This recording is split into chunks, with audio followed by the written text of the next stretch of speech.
ठीक है। चैप्टर 2 जो बेसिकली है, ये एक एकेडमिक चैप्टर है। दैट मीन्स इसमें सिर्फ हमको ओके ओके ओके ही करना है कि अच्छा ये भी ध्यान रखना है, ये भी ध्यान रखना है, कुछ भी करते हुए। सो चैप्टर का नाम है principles governing disclosure and obligations of listed company. कि अगर लिस्टेड कंपनी को जो भी डिस्क्लोजर ऑब्लिगेशंस है उनको जब डिस्चार्ज करना है तो उसको क्या प्रिंसिपल ध्यान रखने चाहिए। सो ये जो स्पिरिट की बात होती है ना, लेटर एंड स्पिरिट, तो ये वो स्पिरिट बिहाइंड रेगुलेशंस है। तो हर एक में हम पढ़ेंगे कि अच्छा वो हमको क्या एक्सपेक्ट कर रहा है कि आप क्या करें, कुछ स्पेसिफिक नहीं रहेगा, जनरल बातें रहेंगी। लाइक फोर्थ में principles governing disclosure and obligations, तो क्या प्रिंसिपल है, तो ये कह रहा है listed entity which are listed securities shall make disclosure and abide by its obligation in accordance with the following principles. ये फॉलोइंग प्रिंसिपल्स का ध्यान रखेगी जब भी कोई डिस्क्लोजर कर रही है या कोई ऑब्लिगेशन डिस्चार्ज कर रही है। राइट।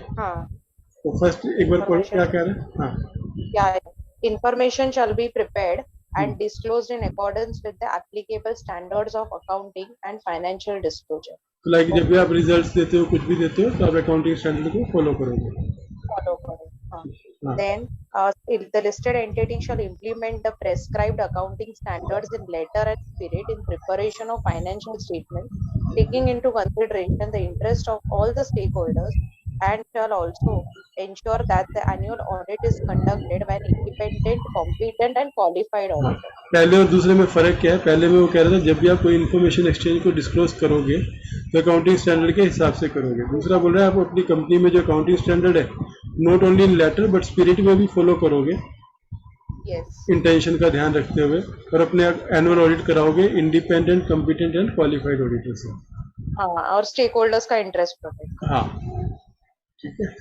थर्ड में listed entity shall refrain from misrepresentation and ensure that information provided recognised investor is not misleading. Like इसका एक एग्जांपल देता हूँ, इसमें मैंने बहुत नुकसान किया था। एक बार एक्सचेंज में एक शेयर लिया मैंने, तो उसकी intimation I the company has earned profit of 200 crore rupees. ठीक है, इमीडिएटली शेयर भागना शुरू हो गया, सर्किट लगने शुरू हो गए, लोगों ने लेना शुरू कर दिया, मैंने भी ले लिया। उसके एक घंटे बाद क्लैरिफिकेशन आई कि जो नेट प्रॉफिट नहीं था ये टोटल रेवेन्यू थी। अब हाँ, कि इनोवेटली हमने रेवेन्यू की जगह नेट प्रॉफिट लिख दिया। अब क्या इम्पैक्ट हुआ, अब वो शेयर डाउन सर्किट में लग गया, 15 दिन तक रोज 5% माइनस था। तो सीधा सीधा अराउंड 15 से 20,000 का नुकसान हुआ मेरा। क्यों? क्योंकि जो इन्फॉर्मेशन थी वो मिसलीडिंग थी। राइट। अशोका बिल्डकॉन करके कोई कंपनी थी, तो ये उसके साथ में बोला कि जब भी आप कोई डिस्क्लोजर करो तो ये इंश्योर करो कि मिसरिप्रेजेंटेशन ना हो। लाइक आपको ऑर्डर मिलने वाले हैं लेकिन आप लिख दो हमें ऑर्डर मिल गए। या आपका क्वालिफाइड कोई ऑर्डर मिला लेकिन आपने बोला हमें एब्सोल्यूट ऑर्डर मिल गया, तो वो मिसलीडिंग होगी। ठीक है। तो सी ये बोल रहा है कि वन ABC में पहले में उसने बोला अकाउंटिंग स्टैंडर्ड का फॉलो करो डिस्क्लोजर के टाइम पे। सी में कह रहा है जो भी डिस्क्लोजर करो उसमें मिसरिप्रेजेंटेशन नहीं होना चाहिए, इन्वेस्टर मिसलीड ना हो, ऐसी इन्फॉर्मेशन दो। ठीक है। डी में क्या कह रहा है, The listed entity shall provide adequate and timely information to recognize stock exchange and investors. हाँ, इसका मतलब क्या होगा, दो चीजों को बोल रहा है। इन्फॉर्मेशन क्या होनी चाहिए, एक तो टाइमली होनी चाहिए। लाइक अभी आपका एक एग्जांपल देता हूँ, पीछे वो अभी बांध टूटा था ना कुछ गढ़वाल में, जो बारिश के कारण, तो उसके कारण कितना नुकसान हुआ, क्या हुआ, वो इन्फॉर्मेशन इमीडिएटली देनी चाहिए। और जो इन्फॉर्मेशन दो वो एडिक्वेट हो, जिससे इन्वेस्टर को ये मालूम पड़ सके कि उससे शेयर प्राइस पे क्या फर्क पड़ेगा। क्योंकि इसका लॉजिक यही है, अगर आप कंप्लीट इन्फॉर्मेशन नहीं दोगे और टाइमली इन्फॉर्मेशन नहीं दोगे तो इन्वेस्टर को नुकसान होगा। आज एक कंपनी लॉस में जा रही है किसी भी रीजन से, आज उसको इनकम टैक्स की रेट पड़ी, उसको 100 करोड़ की पेनल्टी आ गई और उसने वो पेमेंट कर दी, तो टेक्निकली भी उस कंपनी की नेटवर्थ 100 करोड़ से कम हो जानी चाहिए। बराबर। अगर वो इन्फॉर्मेशन डिस्क्लोज नहीं करेगी तो मार्केट प्राइस ऊपर रहेगा। बराबर। जिसको ये पता रहेगा वो ऊपर के प्राइस में बेच जाएगा, और फिर जब बाद में डिस्क्लोजर आएगा तो जो बचे हुए उनका नुकसान हो जाएगा। राइट। तो इसलिए वो बोल रहे हैं कि जब भी आप इन्फॉर्मेशन दो, एक तो एडिक्वेट दो, adequate in the sense comprehensive नहीं बोल रहा, एडिक्वेट बोल रहा है कि जो Sufficient. हाँ सफिशिएंट होनी चाहिए और टाइमली होनी चाहिए। हम्म, अब टाइमली के लिए इन लोगों ने रेगुलेशन 30 भी दिया हुआ है कि जब भी ऐसी कोई इन्फॉर्मेशन होती है तो इन्होंने 3 टाइप के क्राइटेरिया दिए हुए हैं, 30 मिनट्स में बताने का, 24 आवर्स में बताने का और एज सुन एज प्रैक्टिकल बताने का। तो जब ये रेगुलेशंस आएंगे तब आपको मालूम पड़ेगा कि रेगुलेशन 30 जो है वो ये डी प्रिंसिपल को ध्यान में रख के बना हुआ है। हम्म, फिर क्या कह रहे हैं yes. ई में? The listed entity shall ensure that dissemination made under provisions of these regulations and circulars made thereunder are adequate, accurate, explicit, timely, and presented in simple language. तो एकदम क्लियर है, एडिक्वेट होना चाहिए, एक्यूरेट मतलब correct होना चाहिए, explicit मतलब सामने से समझ आना चाहिए, ऐसे नहीं कि लोग अपने आप मीनिंग निकाल लें, ऐसी इन्फॉर्मेशन नहीं देनी, टाइमली और ऐसी लैंग्वेज में होनी चाहिए जो लोग समझ सकें। Correct. ये इस कंटेक्स्ट में कि जो भी आप लेटर स्टॉक एक्सचेंज को देते हो, ये सब प्रिंसिपल उस लेटर को ड्राफ्ट करते हुए ध्यान रखने हैं। Correct. अगर इसमें से कोई प्रिंसिपल आप फॉलो नहीं कर रहे तो एक्सचेंज आपको नोटिस दे सकती है। Right. तो अभी जो आपने एग्जांपल दिया था ना बी पॉइंट के लिए, हम्म। बी नहीं सी पॉइंट के लिए वो जो मिसरिप्रेजेंटेशन, अशोका तो अशोक वो एक्चुअली हाँ एक्चुअली वो तो मिस्टेक था ना, मींस हाँ नेटवर्क पर उसकी इंफॉर्मेशन टाइमली नहीं थी ना। हाँ ओके अगर इमीडिएटली गया और इमीडिएटली आ गया हाँ तब तो ठीक है, टाइमली इन्फॉर्मेशन होगी, लोग बच गए। जब उसने गैप लगाया तो लोग खरीद गए उस इन्फॉर्मेशन। अब मैंने जब वो शेयर्स खरीदे तो वो नोटिफिकेशन देख के खरीदे बराबर, और वो नोटिफिकेशन गलत नहीं की, क्योंकि प्रॉफिट और रिवेन्यू में जमीन आसमान का फर्क है। अगर 200 करोड़ प्रॉफिट है तो रिवेन्यू 2000 करोड़ होगी, और 200 करोड़ रिवेन्यू है तो प्रॉफिट हार्डली 2 करोड़ होगा। बराबर, तो उसमें जो चीज हुई, एक तो ये इन्फॉर्मेशन गलत गई। सो व्हेन गलत गई। कंपनी जब इन्फॉर्मेशन दे रही थी तो इसको इंश्योर करना था कि कंपनी गलत इन्फॉर्मेशन ना जाती। अब इन्होंने ये नहीं लिखा कि बाय मिस्टेक है या एडवेंटली है या इनएडवेंटली है। आप बोल रहे हो कि आप कोई भी मिसरिप्रेजेंटेशन या मिसलीडिंग इन्फॉर्मेशन नहीं दोगे। करेक्ट, तो फिर फाइन किया होगा फिर वो कंपनी को। अब वो क्या हुआ पता नहीं, हमारा तो नुकसान हो गया 20-25 हजार का। अच्छा ठीक है, एफ में देखो, channel for shall provide for equal, timely and cost efficient access to relevant information by investor। तो ये equal time and cost efficient access to relevant information by investors। Channel for dissemination देखो क्या क्या होता है। Information कौन से mode से जाती है? इन्फॉर्मेशन आप अपनी वेबसाइट पे देते हो, इन्फॉर्मेशन आप अपनी स्टॉक एक्सचेंज पे देते हो। करेक्ट, तो ये बोल रहा है जो भी चैनल आप करो इंफॉर्मेशन डिसेमिनेट करने के लिए, वो एक साथ एक जैसा और कोस्ट एफिशिएंट मेथड हो, जिससे इन्वेस्टर, अखबार में भी आप इंफॉर्मेशन करते हो, एनुअल रिपोर्ट भी होता है। हाँ, तो जो भी आप यूज कर रहे हो मेथड, जिसके थ्रू भी आप अपनी इंफॉर्मेशन इन्वेस्टर तक पहुंचा रहे हो, वो इस तरह का होना चाहिए कि सबको एक साथ मिले इंफॉर्मेशन, टाइम से मिले, और उनको उस इंफॉर्मेशन को एक्सेस करने के लिए ज्यादा खर्चा ना करना पड़े, कोस्ट एफिशिएंट एक्सेस। तो एफ प्रिंसिपल ये बोल रहे हैं कि जो भी इंफॉर्मेशन आप दो वो सबको यूनिफॉर्म वे पे मिलता है। तो इसलिए कंपनियां मोस्टली स्टॉक एक्सचेंज में देती है, क्योंकि वो तीनों चीजें सेटिस्फाई करती है। करेक्ट, अब इस बार आप एक महंगे न्यूज़पेपर में दो जो हर कोई एक्सेस नहीं कर सकते, या महंगी मैगजीन में दो, तो वो बराबर नहीं हुआ ना। हाँ, इसलिए वो जब हम कोई भी इंफॉर्मेशन दे रहे हैं शेयर होल्डर्स को, तो हमको ये इंश्योर करना है कि इंफॉर्मेशन जो भी दे रहे हैं वो सबको इक्वल टाइम पे मिल पाए और टाइम से मिले, और सबको ज्यादा खर्चा ना करना पड़े, कोस्ट एफिशिएंट एक्सेस से। राइट, ठीक है। जी कहता है listed entity shall abide all the provision of the applicable law including security law, जिसकी डेफिनेशन हमने पढ़ी थी, SCRA और वो डिपॉजिटरी और companies act, and such other guidelines as may be issued from time to time by board and stock exchange in this regard. तो G clause में कह रहा है कि कंपनी जो भी लिस्टेड है वो एक तो सब लॉ का फॉलो करेंगी, फिर जो भी गाइडलाइंस इशू है उनको फॉलो करेंगी, और ये गाइडलाइंस बोर्ड का मतलब है सेबी और रिकॉग्नाइज्ड स्टॉक एक्सचेंज जहां पर वो लिस्टेड है, लाइक BSE और NSE। तो अगर BSE और NSE ने आपको कोई सर्कुलर दिया या कोई गाइडलाइन दी तो you have to follow. Correct, ठीक है, और शेल है तो ऑप्शन नहीं है, मे नहीं है, तो you have to follow. Correct, ठीक है। Next, listed entity shall make the specified disclosures and follow its obligation in letter and spirit, taking into consideration interest of all stakeholders. तो वो हाँ। क्लियर बोल रहा है कि जो भी डिस्क्लोजर इस रेगुलेशन में स्पेसिफाई किए हुए हैं करने के लिए, या जो भी ऑब्लिगेशन लिस्टेड कंपनी को करने को कहा है, ये listed company letter and spirit दोनों को ध्यान में रखते हुए और इंटरेस्ट ऑफ स्टेक होल्डर को ध्यान में रखते हुए करेगी, करेक्ट।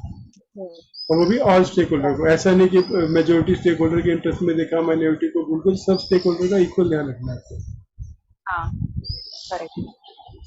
आई में तो ये बेसिकली जो भी प्रिंसिपल है, इसलिए मैंने बोला ये सिर्फ ओके है, ये सिर्फ हाँ ना है, इसमें कोई कंप्लायंस नहीं है, लेकिन जब भी आप कोई ड्राफ्टिंग कर रहे हो तो आपको ये प्रिंसिपल्स को ध्यान में रखने का है। ध्यान में रखना। Listed entity shall make the. अभी इसका एग्जांपल देता हूँ कैसे होता है। अब आपकी मैनेजमेंट बोले कि हम केवल इतना ही दे देते हैं, चलेगा क्या?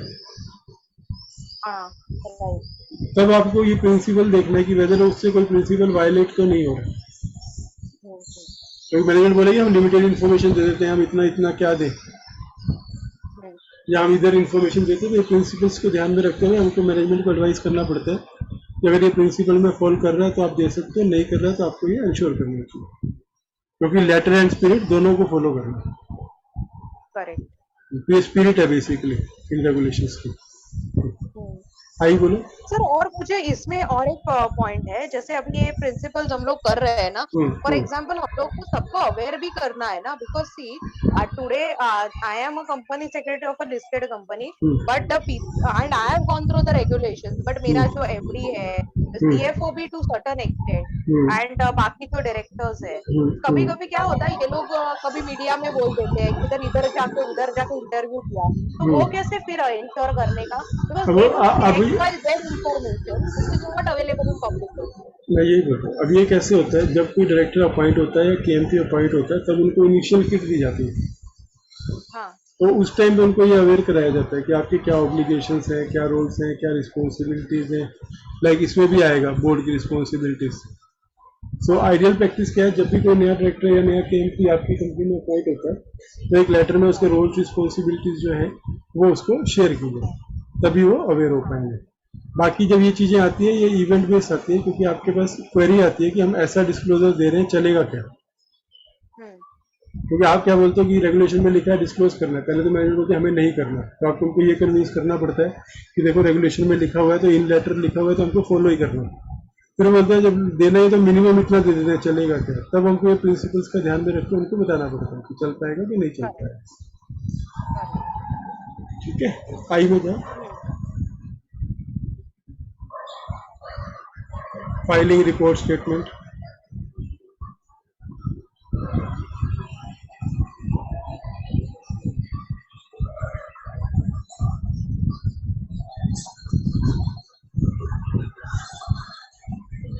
Hello,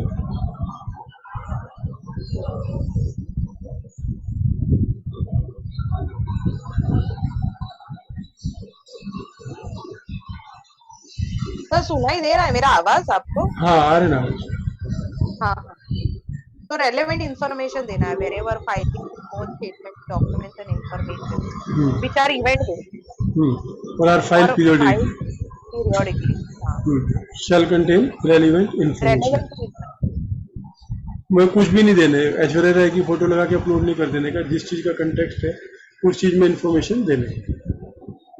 Periodical filings, reports, statements, documents and information reports shall contain information that shall enable investors to track the performance of a listed company over regular intervals of time and shall provide sufficient information to enable the investors to access the current status of a listed company।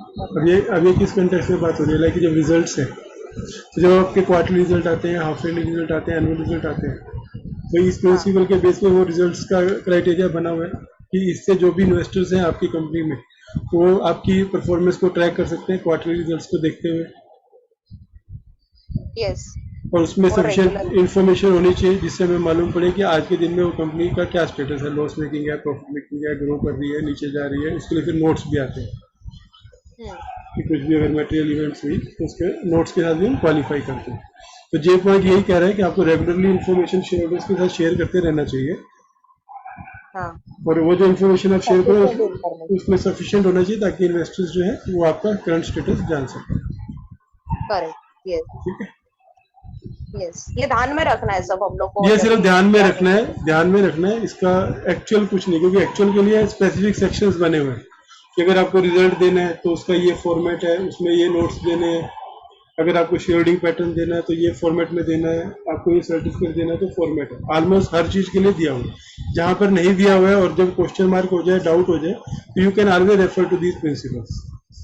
Right, ठीक है, ये पहला था duties and obligation जब follow कर रहे हैं, disclosures कर रहे हैं कोई भी लिस्टेड कंपनी हाँ, या अपने हाँ, ऑब्लिगेशन डिस्चार्ज कर रही है, तब उसको क्या ध्यान में रखना है, वो पहला वाला सेट था। अभी सेकंड सेट है, वो कह रहा है कि लिस्टेड एंटिटी जिनकी भी स्पेसिफाइड सिक्योरिटीज लिस्टेड है, ठीक है, वर्ड यहाँ ध्यान दो, डेजिग्नेटेड सिक्योरिटी नहीं लिखा हुआ, स्पेसिफाइड सिक्योरिटी लिखा हुआ। हाँ, दैट मीन्स ये किनके ऊपर एप्लीकेबल है, स्पेसिफाइड सिक्योरिटी का ये मतलब है इक्विटी, इक्विटी और कन्वर्टेबल सिक्योरिटीज, जो इक्विटी में कन्वर्ट। कन्वर्टेबल, हाँ, तो उनको क्या करना है कि चैप्टर 4 में जो कॉर्पोरेट गवर्नेंस के प्रोविजन है, वो इस तरह से अचीव करना है जिससे ये नीचे वाले जो प्रिंसिपल है वो फॉलो हो सके। करेक्ट, तो कहने का मतलब ये है, जब चैप्टर 4 में जो भी रिक्वायरमेंट्स हैं आपको फुलफिल करनी है, तो उनको फुलफिल करते हुए इन प्रिंसिपल का ध्यान देना है। ध्यान देना है, हाँ, लाइक सबसे पहले आपको राइट ऑफ शेयर होल्डर्स का ध्यान देना है कि राइट जो है फॉलोइंग शेयर होल्डर्स के राइट, तो उसमें क्या बोल रहा है, listed entity shall seek to protect and facilitate the exercise of following right of share holders. Listed company ये ध्यान रखेगी कि जो भी नीचे दिए हुए राइट्स है शेयर होल्डर के, उसका प्रोटेक्शन हो सके और वो राइट शेयर होल्डर एक्सरसाइज कर सके। राइट, तो इसमें क्या क्या आइटम है वो आप देखो, बोलो क्या क्या है। right to participate in and to be sufficiently informed of decisions concerning fundamental corporate changes. Okay. तो इसका क्या मतलब है, Opportunity. हर एक का मतलब निकालना पड़ेगा, एग्जाम्पल लेना पड़ेगा, तभी आप Yes, इसको yes. एनिशिएट कर पाएंगे। तो फंडामेंटल कॉर्पोरेट चेंज क्या हो सकता है,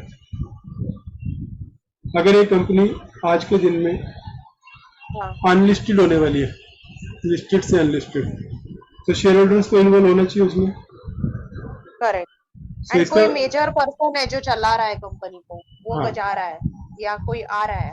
हाँ, नहीं फंडामेंटल कॉर्पोरेट चेंज है जिससे कॉर्पोरेट की एग्जिस्टेंस के ऊपर फर्क आता हाँ, है। तो फंडामेंटल आप ऑब्जेक्ट क्लॉज चेंज कर रहे हो, आज आप लिकर से मिल्क कंपनी बनने वाले हो, तो ऐसे जो भी फंडामेंटल कॉर्पोरेट चेंजेस हैं उसमें शेयर होल्डर को इंफॉर्मेशन सफिशिएंट मिलनी चाहिए, दैट मीन जो भी नोटिस उनको जाता है, हाँ, एक तो वो सब कुछ subject to share holders approval रहते हैं वैसे भी कंपनी एक्ट के अंदर, बराबर, ये तो वो तो उनको मिल ही रहा है, लेकिन उसमें क्या बोले, जो इन्फॉर्मेशन उनको दी जाती है वो सफिशिएंट होनी चाहिए। ठीक है, तो कंपनियां इंश्योर करती है क्या ये चीज, हर एक को आईपी के कंटेक्स्ट में समझ लो कि अगर ये प्रिंसिपल आप फॉलो कर रहे हो, तो क्या आप प्रिंसिपल फॉलो करते थे आईपी में, जब भी कोई ऐसी आइटम आई, लाइक आपने प्रेफरेंशियल अलॉटमेंट किया तो आप शेयर होल्डर्स को प्रॉपर नोटिस देते थे। यस, और मीटिंग के पहले भी दिया था, बोर्ड मीटिंग के पहले कि ऐसा ऐसा आइटम देने वाले हैं। हाँ, तो आप पहला प्रिंसिपल फॉलो कर रहे हो कॉर्पोरेट गवर्नेंस का, जहाँ पे आप शेयर होल्डर्स को सफिशिएंट इन्फॉर्मेशन दे रहे हो।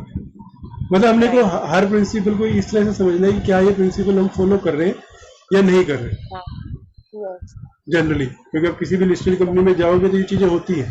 सेकंड लो, opportunity to participate effectively and vote in the general share holders meeting, opportunity देनी है शेयर होल्डर को कि वो इफेक्टिवली पार्टिसिपेट कर सके और वोट कर सके, हम देते हैं, हर लिस्टेड कंपनी देती है ई वोटिंग। जैसे कि अभी ई वोटिंग भी दिया है एंड ईमेल्स के साथ, मींस ईमेल्स के लिए भी हम लोग ने दो पार्ट है, सुनो इसके दो पार्ट है, एक है पार्टिसिपेट इफेक्टिवली, एक है vote in the meeting. Correct, ठीक है, पार्टिसिपेट के लिए आप उनको लिंक देते हो, आप उनको मौका देते हो कि आप मीटिंग में बोल पाओ। अभी आज जो वर्चुअल हो रही है उनको ईमेल आईडी देते हो कि अगर आपको कुछ भी पार्टिसिपेट करना है मीटिंग में तो इस ईमेल आईडी पे रजिस्टर करो, हम आपको मौका देंगे बोलने का। अगर कोई कंपनी शेयर होल्डर को बोलने का मौका ना दे कि no speaker will be allowed, तो वो ये प्रिंसिपल फॉलो करेगी नहीं करेगी। ठीक है, तो इसलिए हर कंपनी जो ये मौका दे रही है वो इस प्रिंसिपल के बेस पे दे रही है कि वो पार्टिसिपेट करने दे रही है, फिर वोटिंग करने के लिए चाहे वो घर से करना हो चाहे ईजीएम वेन्यू पे करना हो, दोनों के लिए उनको मौका दे रही है। तो ये प्रिंसिपल मोस्टली सब लिस्टेड कंपनियां अप्लाई करती है।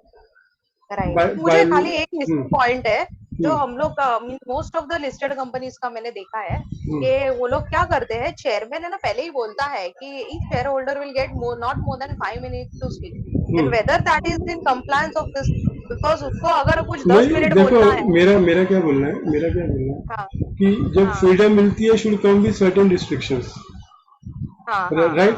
अगर आज रिलायंस की मीटिंग में 3,000 शेयर होल्डर है हाँ। और हर कोई बोले कि हम 5-5 मिनट बोलेंगे और कोई बोले मैं 10 मिनट बोलूंगा, एक सिंपल मैथ करो कि 100 लोग भी बोले तो 3,000 मिनट मतलब 50 घंटे हो जाएंगे। बराबर, चलती रहेगी मीटिंग। यस। तो ये पर्पस डिफीट होगा, इसके लिए उन्होंने ये कहा कि रीजनेबल रिस्ट्रिक्शन रख सकते हैं हम लोग। लॉ भी फंडामेंटल जो कॉन्स्टिट्यूशन है वो भी हमको सारे राइट देता है कि आप लाठी घुमा सकते हो, लेकिन ऐसे नहीं घुमा सकते कि दूसरे को लगे। राइट। तो हमको ये ध्यान रखने का है, हम्म। ठीक है। तो हम दे रहे हैं मोस्टली Being informed, हाँ, हम्म, being informed of the rules including voting procedures that govern hmm. general shareholders meeting। हाँ, तो वो शेयर सब शेयर होल्डर बराबर का से। हाँ, शेयर होल्डर का ये राइट है कि उनको ये रूल्स बताया जाए कि मीटिंग कैसे होगी। तो आप अगर आपका ईजीएम नोटिस देखोगे या एजीएम नोटिस देखोगे हाँ, तो उसमें पूरा instruction for voting, instruction for attending रहती है। करेक्ट। यस तो ये प्रिंसिपल फॉलो करते हैं हम लोग, यस। ठीक है। फोर्थ पे आ जाए। Opportunity to ask questions to the board of directors to place items on the agenda of general meetings and propose resolution subject to reasonable limitation। हाँ, इधर आया है। ठीक है, पहला क्वेश्चन हो गया, क्वेश्चन पूछ सकते हैं, हाँ पूछ सकते हैं। Yes, place item on the agenda of general meeting. अब आप एग्जांपल दोगे कि शेयर होल्डर कैसे कर सकते हैं। वो कोई रिमूवल का वगैरह लेके आए तो, but then that should be with reasonable limitation. ऐसे ही किसी का नहीं, रिमूवल। अब ये कैसा है, हाँ, आज शेयर होल्डर्स को भी राइट है अपने डायरेक्टर अपॉइंट करने का। बराबर बराबर। कंपनी लॉ का फॉलो करो, at least 14 days before the notice. Meeting में आप कंपनी को नोटिस दो कि हम ये रेजोल्यूशन मूव करना चाह रहे हैं। तो कोई कंपनी जो है किसी शेयर होल्डर को ऐसा करने से रोकती है क्या? नहीं ना, नहीं नहीं। क्योंकि लॉ में जो चीज़ अलाउड है वो आपको देनी है। राइट। तो आप शेयर होल्डर्स को राइट देते हो to place resolution in the meeting, right. अभी कोई भी शेयर होल्डर जो 1/10 होल्डिंग कर रहा है वो कोई भी ईजीएम बुला सकता है। आपको मालूम है 100 मेंबर्स प्लस ये कंपनी एक्ट में रूल है। हाँ, तो अगर कंपनी उस राइट को रिस्ट्रिक्ट कर दे कि आप नई रेजोल्यूशन प्लेस कर सकते हैं तो प्रिंसिपल का वायलेशन होगा। लेकिन एज ए नॉर्मल कोर्स सब कंपनियां लॉ में जो चीज़ अलाउड है वो शेयर होल्डर्स को अलाउ करती है, क्योंकि उनको कंपल्शन है कि अगर शेयर होल्डर कोई रेजोल्यूशन प्रपोज करना चाहता है एज पर दी लॉ में जो प्रोसीजर दिया है तो they have to follow that. तो जो फोर्थ पॉइंट है मोस्टली सब कंपनीज फॉलो करती है। करेक्ट। जब एक्चुअल मीटिंग होती है तो शेयर होल्डर को बोल के मौका देती है। वर्चुअल मीटिंग है तो जूम पे उनको बोलते हैं कि आप अपने क्वेश्चन पूछो, बोर्ड से बोर्ड रिप्लाई करेगा। तो जो आइटम शेयर होल्डर्स की होती है उनके लिए अगर उन्होंने टाइम से दिया तो वो आइटम भी एजेंडा में लेती है शेयर होल्डर्स, जो लॉ में अलाउड है। जो चीज नहीं अलाउड है वो नहीं लेती। तो ये फोर्थ भी मोस्टली कंप्लाई होता है। देखो 1 2 3 4 मोस्टली सब कंपनीज कंप्लाई करती है राइट ऑफ शेयर होल्डर्स के लिए। कहाँ पे बट करती ये है? तो, हाँ, एजीएम नोटिस में, ईजीएम नोटिस में ये सब प्रोसीजर्स आते हैं। Right right. तो बट ये एजेंडा मूव करना है, वो 14 डेज का मेंबर्स दे सकता है नोटिस। देन फिर वो कंपनी का डिस्क्रिप्शन है टू कंसीडर और इट विल आस्क नहीं टू नहीं, कंसीडर। कंपल्शन है लॉ के हिसाब से। अगर किसी ने जो रेजोल्यूशन दिया है ना, लाइक अगर हाँ आप एक डायरेक्टर रिटायर बाय रोटेशन की जगह आप अपना डायरेक्टर डालना चाहते हो हाँ, तो आप मीटिंग से 14 डेज पहले डालो तो कंपनी उस एजेंडे में वो आइटम डालने के लिए कंपल्शन है कंपनी। कंपल्शन है। यस। आप फॉलो नहीं करते, जल्दी ये होता नहीं है क्योंकि सब लोग शेयर होल्डर्स कंपनी के ही रहते हैं जो डायरेक्टर्स राइट। अपॉइंट होते हैं। लेकिन अगर एक्चुअल में करना है तो आपको आपका जो ई वोटिंग का नोटिस है सब अमेंड करना पड़ता है। अभी आज के कंटेक्स्ट में इस चीज को सोचो कि हर चीज ई वोटिंग से होती है। एनएसडीएल सीडीएसएल पे ऑलरेडी सब रेजोल्यूशंस गए होते हैं, हाँ यस। नोटिस गया सबको होता है, इंटीमेशन देना पड़ेगा। अपलोडेड होता है। तो उसमें उन्होंने लिखा हुआ है कि आप अगर पॉसिबल है इंडिविजुअल दो, नहीं तो अखबार में डालो। और फिर 7 दिन का कट ऑफ डेट क्यों लिया हुआ है जनरली हम लोग जो लेते हैं, उसका लॉजिक यही है कि 14 डेज से पहले कोई भी आइटम आ सकती है, ठीक है। आई थिंक फोर्थ क्लियर है ना। अभी फिफ्थ में देखो। effective shareholder participation in key corporate governance decisions such as nomination and election of members of board of directors. हाँ, तो शेयर होल्डर को राइट मिलता है कि एजीएम में वो अपने डायरेक्टर्स को प्रपोज कर सकते हैं, नॉमिनेट कर सकते हैं। yes, हर एक को फंडामेंटल राइट है ये, और हम उसको हाँ। रोक नहीं सकते, तो इसलिए मोस्टली सब कंपनियां ये कंप्लाई करती है। करती है। सर खाली एक पॉइंट, जो पॉइंट नंबर 4 है ना, उसमें ये कुछ minimum number of share holders पे डिपेंड होता है ना, जो इतने चाहिए। हाँ, ईजीएम अगर आपको बुलानी है तो 100 मेंबर्स या 1/10 ऑफ शेयर होल्डिंग ऐसा चलता है। हाँ, जब रेजोल्यूशन प्लेस करने तो 1 लाख का डिपॉजिट प्लस कंसेंट और 14 days before leaving at registered office, ऐसा रहता है। 14 days notice, करेक्ट। इसमें जब भी आपको डायरेक्टर नॉमिनेट करना है तो आपको 1 लाख रुपए के डिपॉजिट के साथ कंसेंट देनी पड़ती है ना सामने वाले आदमी की। राइट। तो खाली एनआरसी रिकमेंडेशन में उधर वेव किया ये 1 लाख। यस, क्योंकि एनआरसी रिकमेंड उन्हीं को करेगी जो बोर्ड प्रपोज कर रहा है, कंपनी प्रपोज कर रहा है। जो शेयर होल्डर प्रपोज कर रहा है 14 डेज बिफोर द मीटिंग, तो उसको एनआरसी कैसे रिकमेंड करेगी? वो तो एज इट इज वो सीधा इलेक्शन में जाएगा। तो आप फैसिलिटेट कर रहे हो कि शेयर होल्डर जो है अपने कैंडिडेट नॉमिनेट और इलेक्ट करवा पाए। करेक्ट। और कई कंपनियां एक स्टेप आगे भी जाते हैं, वो स्मॉल शेयर होल्डर का रिप्रेजेंटेशन भी देते हैं प्रोपोर्शनल रिप्रेजेंटेशन से। तो जो जितना ज्यादा फॉलो करे वो उनके ऊपर है। यस, ठीक है। 6th पॉइंट में exercise of ownership rights by all shareholders including institutional investors. तो आप सबको अलाउ करते हो कि अपने वोट कर सके, तो सबको आप इंटीमेशन देते हो कि आप अपने ओनरशिप राइट क्या है शेयर होल्डर के, राइट टू वोट है, राइट टू रिसीव डिविडेंड है, right to receive annual reports है। तो कंपनी को ये इंश्योर करना, वो यही कहना चाह रहा है कि जब भी आप करो ये इंश्योर करो कि कंपनी के राइट्स वायलेट ना हो। तो नॉर्मली हम लोग ये राइट वायलेट नहीं करते, इनमें से कोई भी राइट वायलेट नहीं करते जनरली। बोर्ड ऑफ डायरेक्टर्स में कुछ आ जाएंगे आपको जहां आपको दिखेगा कि हम कुछ वायलेशन कर देते हैं, क्योंकि जनरली शेयर होल्डर्स के साथ हम लोग नहीं करते। ठीक है। shareholders including institutional investors. हाँ, सब, दैट मींस म्यूचुअल फंड और ये सब। ठीक है। जिसका नॉमिनी डायरेक्टर है हमारे यहाँ। हाँ, नहीं नॉमिनी नहीं भी हो तो भी इंस्टीट्यूशन से इंस्टीट्यूशन है ना, जो शेयर होल्डिंग पैटर्न में लाइक इंश्योरेंस कंपनीज वगैरह रहते हैं वैसा ना। हाँ, इंश्योरेंस कंपनीज हैं, बैंक्स हैं। करेक्ट। हाँ, उसका नॉमिनी नहीं भी होता है। हाँ। Adequate mechanism to address the grievances of shareholders. Yes. हाँ, तो इसके लिए हम लोग क्या करते हैं, 2 स्टेप है। एक तो all shareholders are allowed to raise a complaint with the RTA with the company. Then we constitute a investor grievance committee, stakeholder grievance committee. Listed regulation में स्टेकहोल्डर ग्रीवेंस कमेटी है जो इन ग्रीवेंसेस को देखता है। तो वहां से जो हम ये राइट एक्सरसाइज करवा देते हैं। राइट, यस, सेबी स्कोर्स में भी जा सकते हैं। हाँ, तो हमारे पास ये मैकेनिज्म हो गया ना कि किस किस तरीके से शेयर होल्डर जो है अपनी ग्रीवेंस रजिस्टर कर सकता है। तो इसमें लिस्टेड कंपनी क्या है, तरफ से क्या है दिया है वो देखना है। हाँ, तो लिस्टेड कंपनी का क्या है ऑब्लिगेशन होता है कि स्कोर पे रजिस्ट्रेशन करा के रखे अपना। हाँ, अगर रजिस्ट्रेशन ही नहीं कराएगी तो उस तक कंप्लेंट कैसे पहुंचेगी? बराबर। और वो फिर कंपल्सरी है, इसलिए उसको कराना ही पड़ता है। ठीक है। प्रोटेक्शन, हाँ, 8th नंबर है protection of minority shareholder from abusive actions. अब इसका एक एग्जांपल दे सकता हूँ 8th में कि कोई ऐसी आइटम हो रही है जिसमें मेजॉरिटी का फायदा है। तो मेजॉरिटी क्या चाहेगा कि माइनॉरिटी वोट ना करे या वो ना एक्सेस कर पाए, वो मीटिंग कहीं दार्जिलिंग में जाके रख देता है, ईजीएम। तो वो हमको इंश्योर करना है कि कभी भी माइनॉरिटी के ऊपर अब्यूजिव एक्शन ना हो, उसको रिप्रेस ना करें।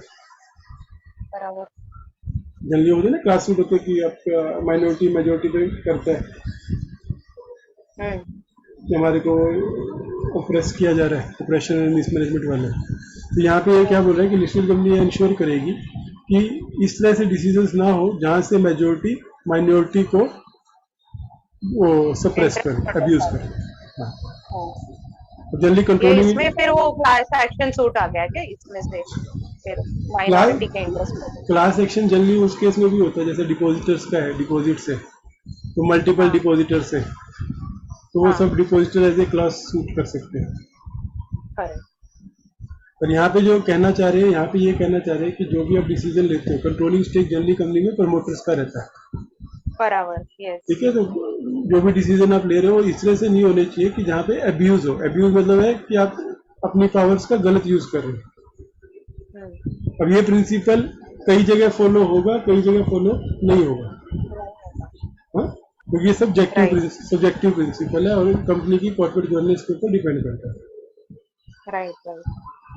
लाइक अभी टाटा के केस में क्या आप ऐसा बोलोगे, अभी हमारा व्यू है, लेकिन मेजोरिटी कौन था और माइनॉरिटी कौन था? अल्टीमेटली मेजोरिटी ने माइनॉरिटी को बाहर निकाल दिया। बराबर। ठीक है, अभी corporate governance point of view से ठीक था, गलत था, ये सब डिबेट था, लॉ चला, इसके केस चले, लेकिन हाँ प्रिंसिपल वो यही कह रहे हैं कि आप इस तरह से करो जिससे माइनॉरिटी का अब्यूज ना हो। राइट। बट सर वो भी था ना कि अब्यूसिव एक्शंस भी नहीं करने चाहिए, तो हाँ that also stand can be taken कि वो अब्यूसिव एक्शंस था वो मैनेजमेंट का जो भी चल रहा हाँ, तो जब ये इन्होंने रिप्रेजेंटेशंस करी होंगी तो ये सब प्रिंसिपल्स को, ये सबको केस बनाया होगा कि being a listed company they have to ensure this and that, protect the minority share holders, which तो वाज नॉट हैपनिंग। जो भी है, तो अल्टीमेटली एक एग्जांपल है इस चीज को समझने के लिए। तो ये अगर ए को आप समझो, आई थिंक ए अपना पूरा हो गया। ए कह रहा है राइट ऑफ शेयर होल्डर, अब ये नीचे प्रिंसिपल ऑफ कॉर्पोरेट गवर्नेंस चल रहे हैं इसे, हाँ हाँ यस। कि और पहले था पार्ट में कि what we should keep in mind while making disclosures and discharging obligations। हाँ कोई ऑब्लिगेशन है ना, आपको क्वार्टरली रिजल्ट देना है, आपके पास डिस्क्लोजर है, आपको इवेंट हुई तो आपको डिस्क्लोज करना है, डायरेक्टर चेंज डिस्क्लोज करना है, ऑडिटर चेंज डिस्क्लोज करना है। तो वो वहाँ पे क्या ध्यान रखने का है, ये है कि जब आप कॉर्पोरेट गवर्नेंस है आपकी कंपनी में, आप कॉर्पोरेट गवर्नेंस फॉलो कर रहे हो, तो वो जब सिस्टम आप इम्प्लीमेंट कर रहे हो तो ये सब चीज़ें ध्यान रखो कि आपके सिस्टम से ये सब चीज़ें सफिशिएंटली प्रोटेक्टेड रहे। तो पहला था कि उसने कहा कि आप right of share holders protect करो। उस राइट्स में उसने बोला, अगर ऐसे एग्जाम का क्वेश्चन होता कि what are the rights of share holder, तो हम जनरली क्या बोलते हैं, राइट, मोस्टली हम क्या बोलते हैं, right to receive dividend, right to vote at the meeting. लेकिन उसके अलावा भी 7-8 पॉइंट है, right to participate and kept informed, opportunity, being informed, ये सब उनके राइट्स हैं शेयर होल्डर्स के, जो कंपनी को फॉलो करने चाहिए। और ये सारे राइट्स उनको ईजीएम नोटिस में नोट्स के फेवर में नोट्स लिखते हैं, तो उससे उनको ये सब चीजें हम प्रोटेक्ट करते हैं। हर चीज के लिए हम कहीं ना कहीं उनको देते हैं ये ऑप्शन। ठीक है, अब टाइमली इंफॉर्मेशन के लिए क्या रूल है, शेयर होल्डर्स के ही उसमें टाइमली इंफॉर्मेशन का क्या रूल है? ये सब शेयर होल्डर्स के साथ हमें कैसा डील करना है ना, उसके रिलेटेड है। Listed entity shall provide adequate and timely information to shareholders, including but not limited to the following: sufficient and timely information concerning the date, location, and agenda of general meeting, okay, as well as full and timely information regarding the issues to be discussed at the meeting. तो ये हम कैसे करते हैं? 21 दिन पहले AGM notice देके करते हैं, Yes. कंप्लाई करते हैं, उसको हम नहीं छोड़ सकते ना, कोई भी कंपनी इसको इग्नोर नहीं कर सकती। उसमें डेट, टाइम, एजेंडा, आइटम सब आता है। ये पहला प्रिंसिपल वहां से फॉलो हो रहा है एजीएम नोटिस। सर अभी भी वो 23 डेज का कंसेप्ट है ही ना, बिकॉज अभी now we are not doing, हाँ बिकॉज हाँ 23 डेज, बिकॉज अभी बाय पोस्ट नहीं हो रहा, तो सिर्फ 2 दिन जो पोस्टिंग का है वो छोड़ देते हैं, तो स्टिल 23 डेज का है कि डेट ऑफ मीटिंग और डेट ऑफ डिस्पैच एक्सक्लूड करके 21 क्लियर डेज शेयर होल्डर के हाथ में नोटिस होना चाहिए। अच्छा। इसका कंसेप्ट कैसे है, आपके घर में आपकी टेबल पे 21 दिन के लिए नोटिस पड़ा हुआ होना चाहिए। हाँ राइट, वो तो इंश्योर करना ही पड़ेगा आज की तारीख में। हाँ ठीक है, तो पहला वैसे एजीएम नोटिस से करते हैं। सेकंड पॉइंट को लो, capital structures and arrangements that enable certain shareholders to obtain degree of control disproportionate to their equity ownership. अब ये कैसा होता है मैं आपको समझाता हूँ। इसका सिंपल एग्जांपल, आईएमपी में आपने शेयर होल्डर के साथ एक एग्रीमेंट किया था। हाँ यस। आपने जब स्टेक सेल किया था NFS तब का था वो।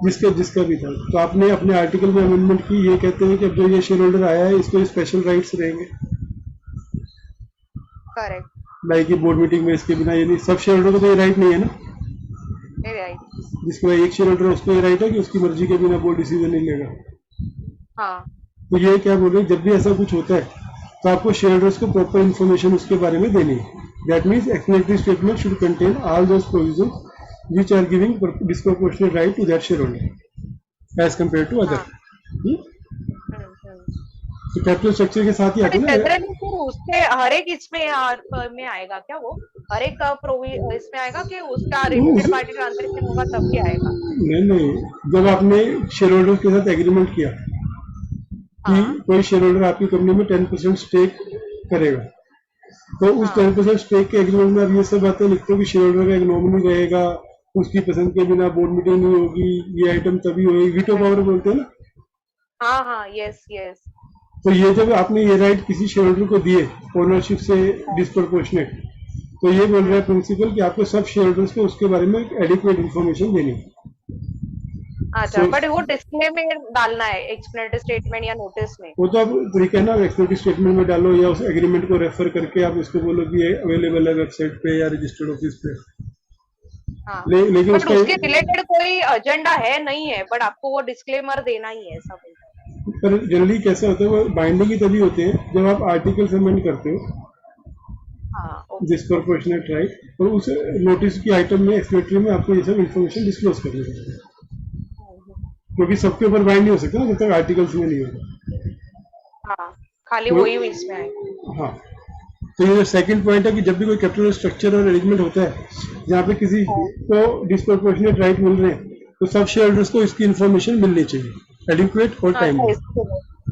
इसके लिए वो बोले दो capital structures and arrangement, basically इसमें वो फंडा आएगा। यस।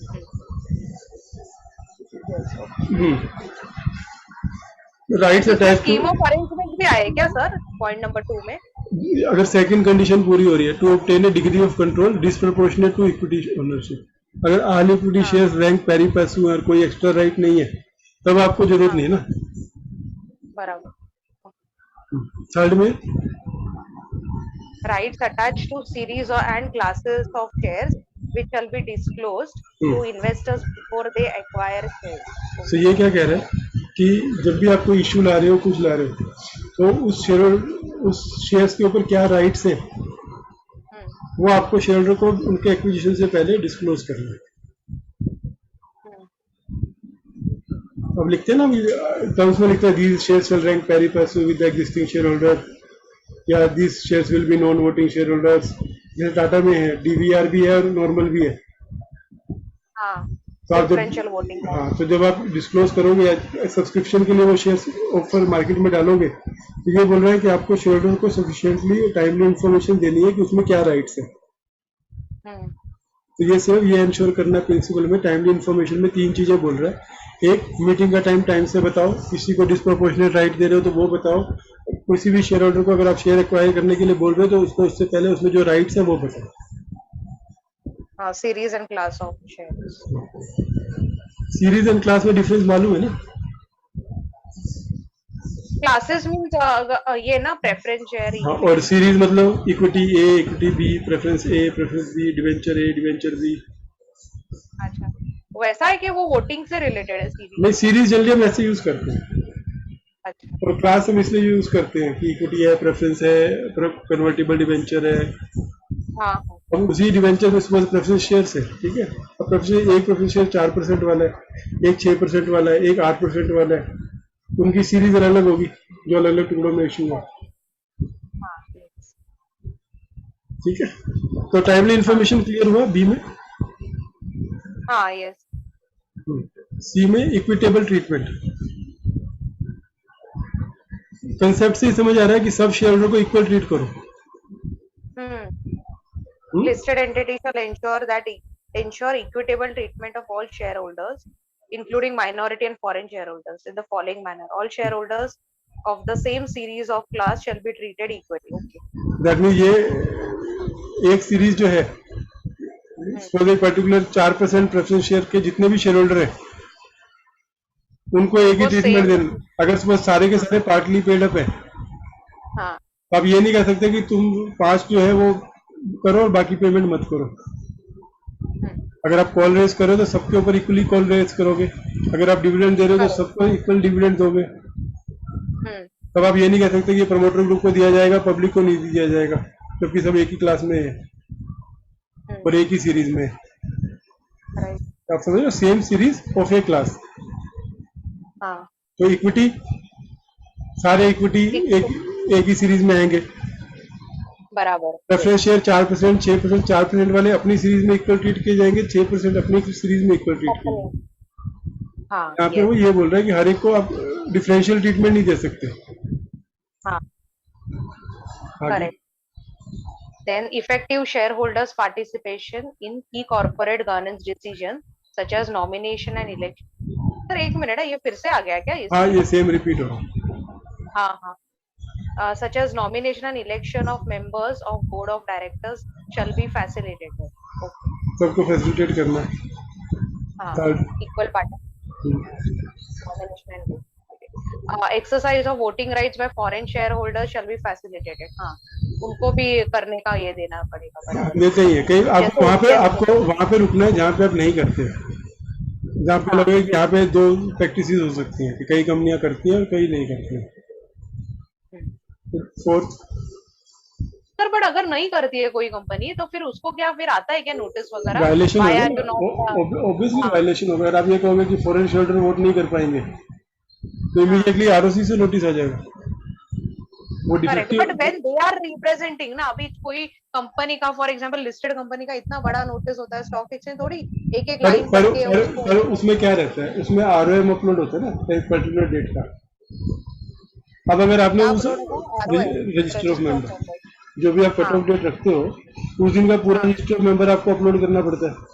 अगर बराबर। कंपनी क्या करे कि उसमें फॉरेन शेयर होल्डर छोड़ के बाकी सबका अपलोड कर दे, हम्म। राइट, या कोई पर्टिकुलर शेयर होल्डर जो अगेंस्ट में है उसका ना अपलोड करे, तो जब वोटिंग की बारी आएगी वो वोट नहीं कर पाएगा। Login ID not available, login ID not available आएगा उसको। बराबर। तो वो क्या करेगा, वो कंप्लेंट करेगा, वो कंप्लेंट करेगा तो एक्शन होगा। हाँ। राइट।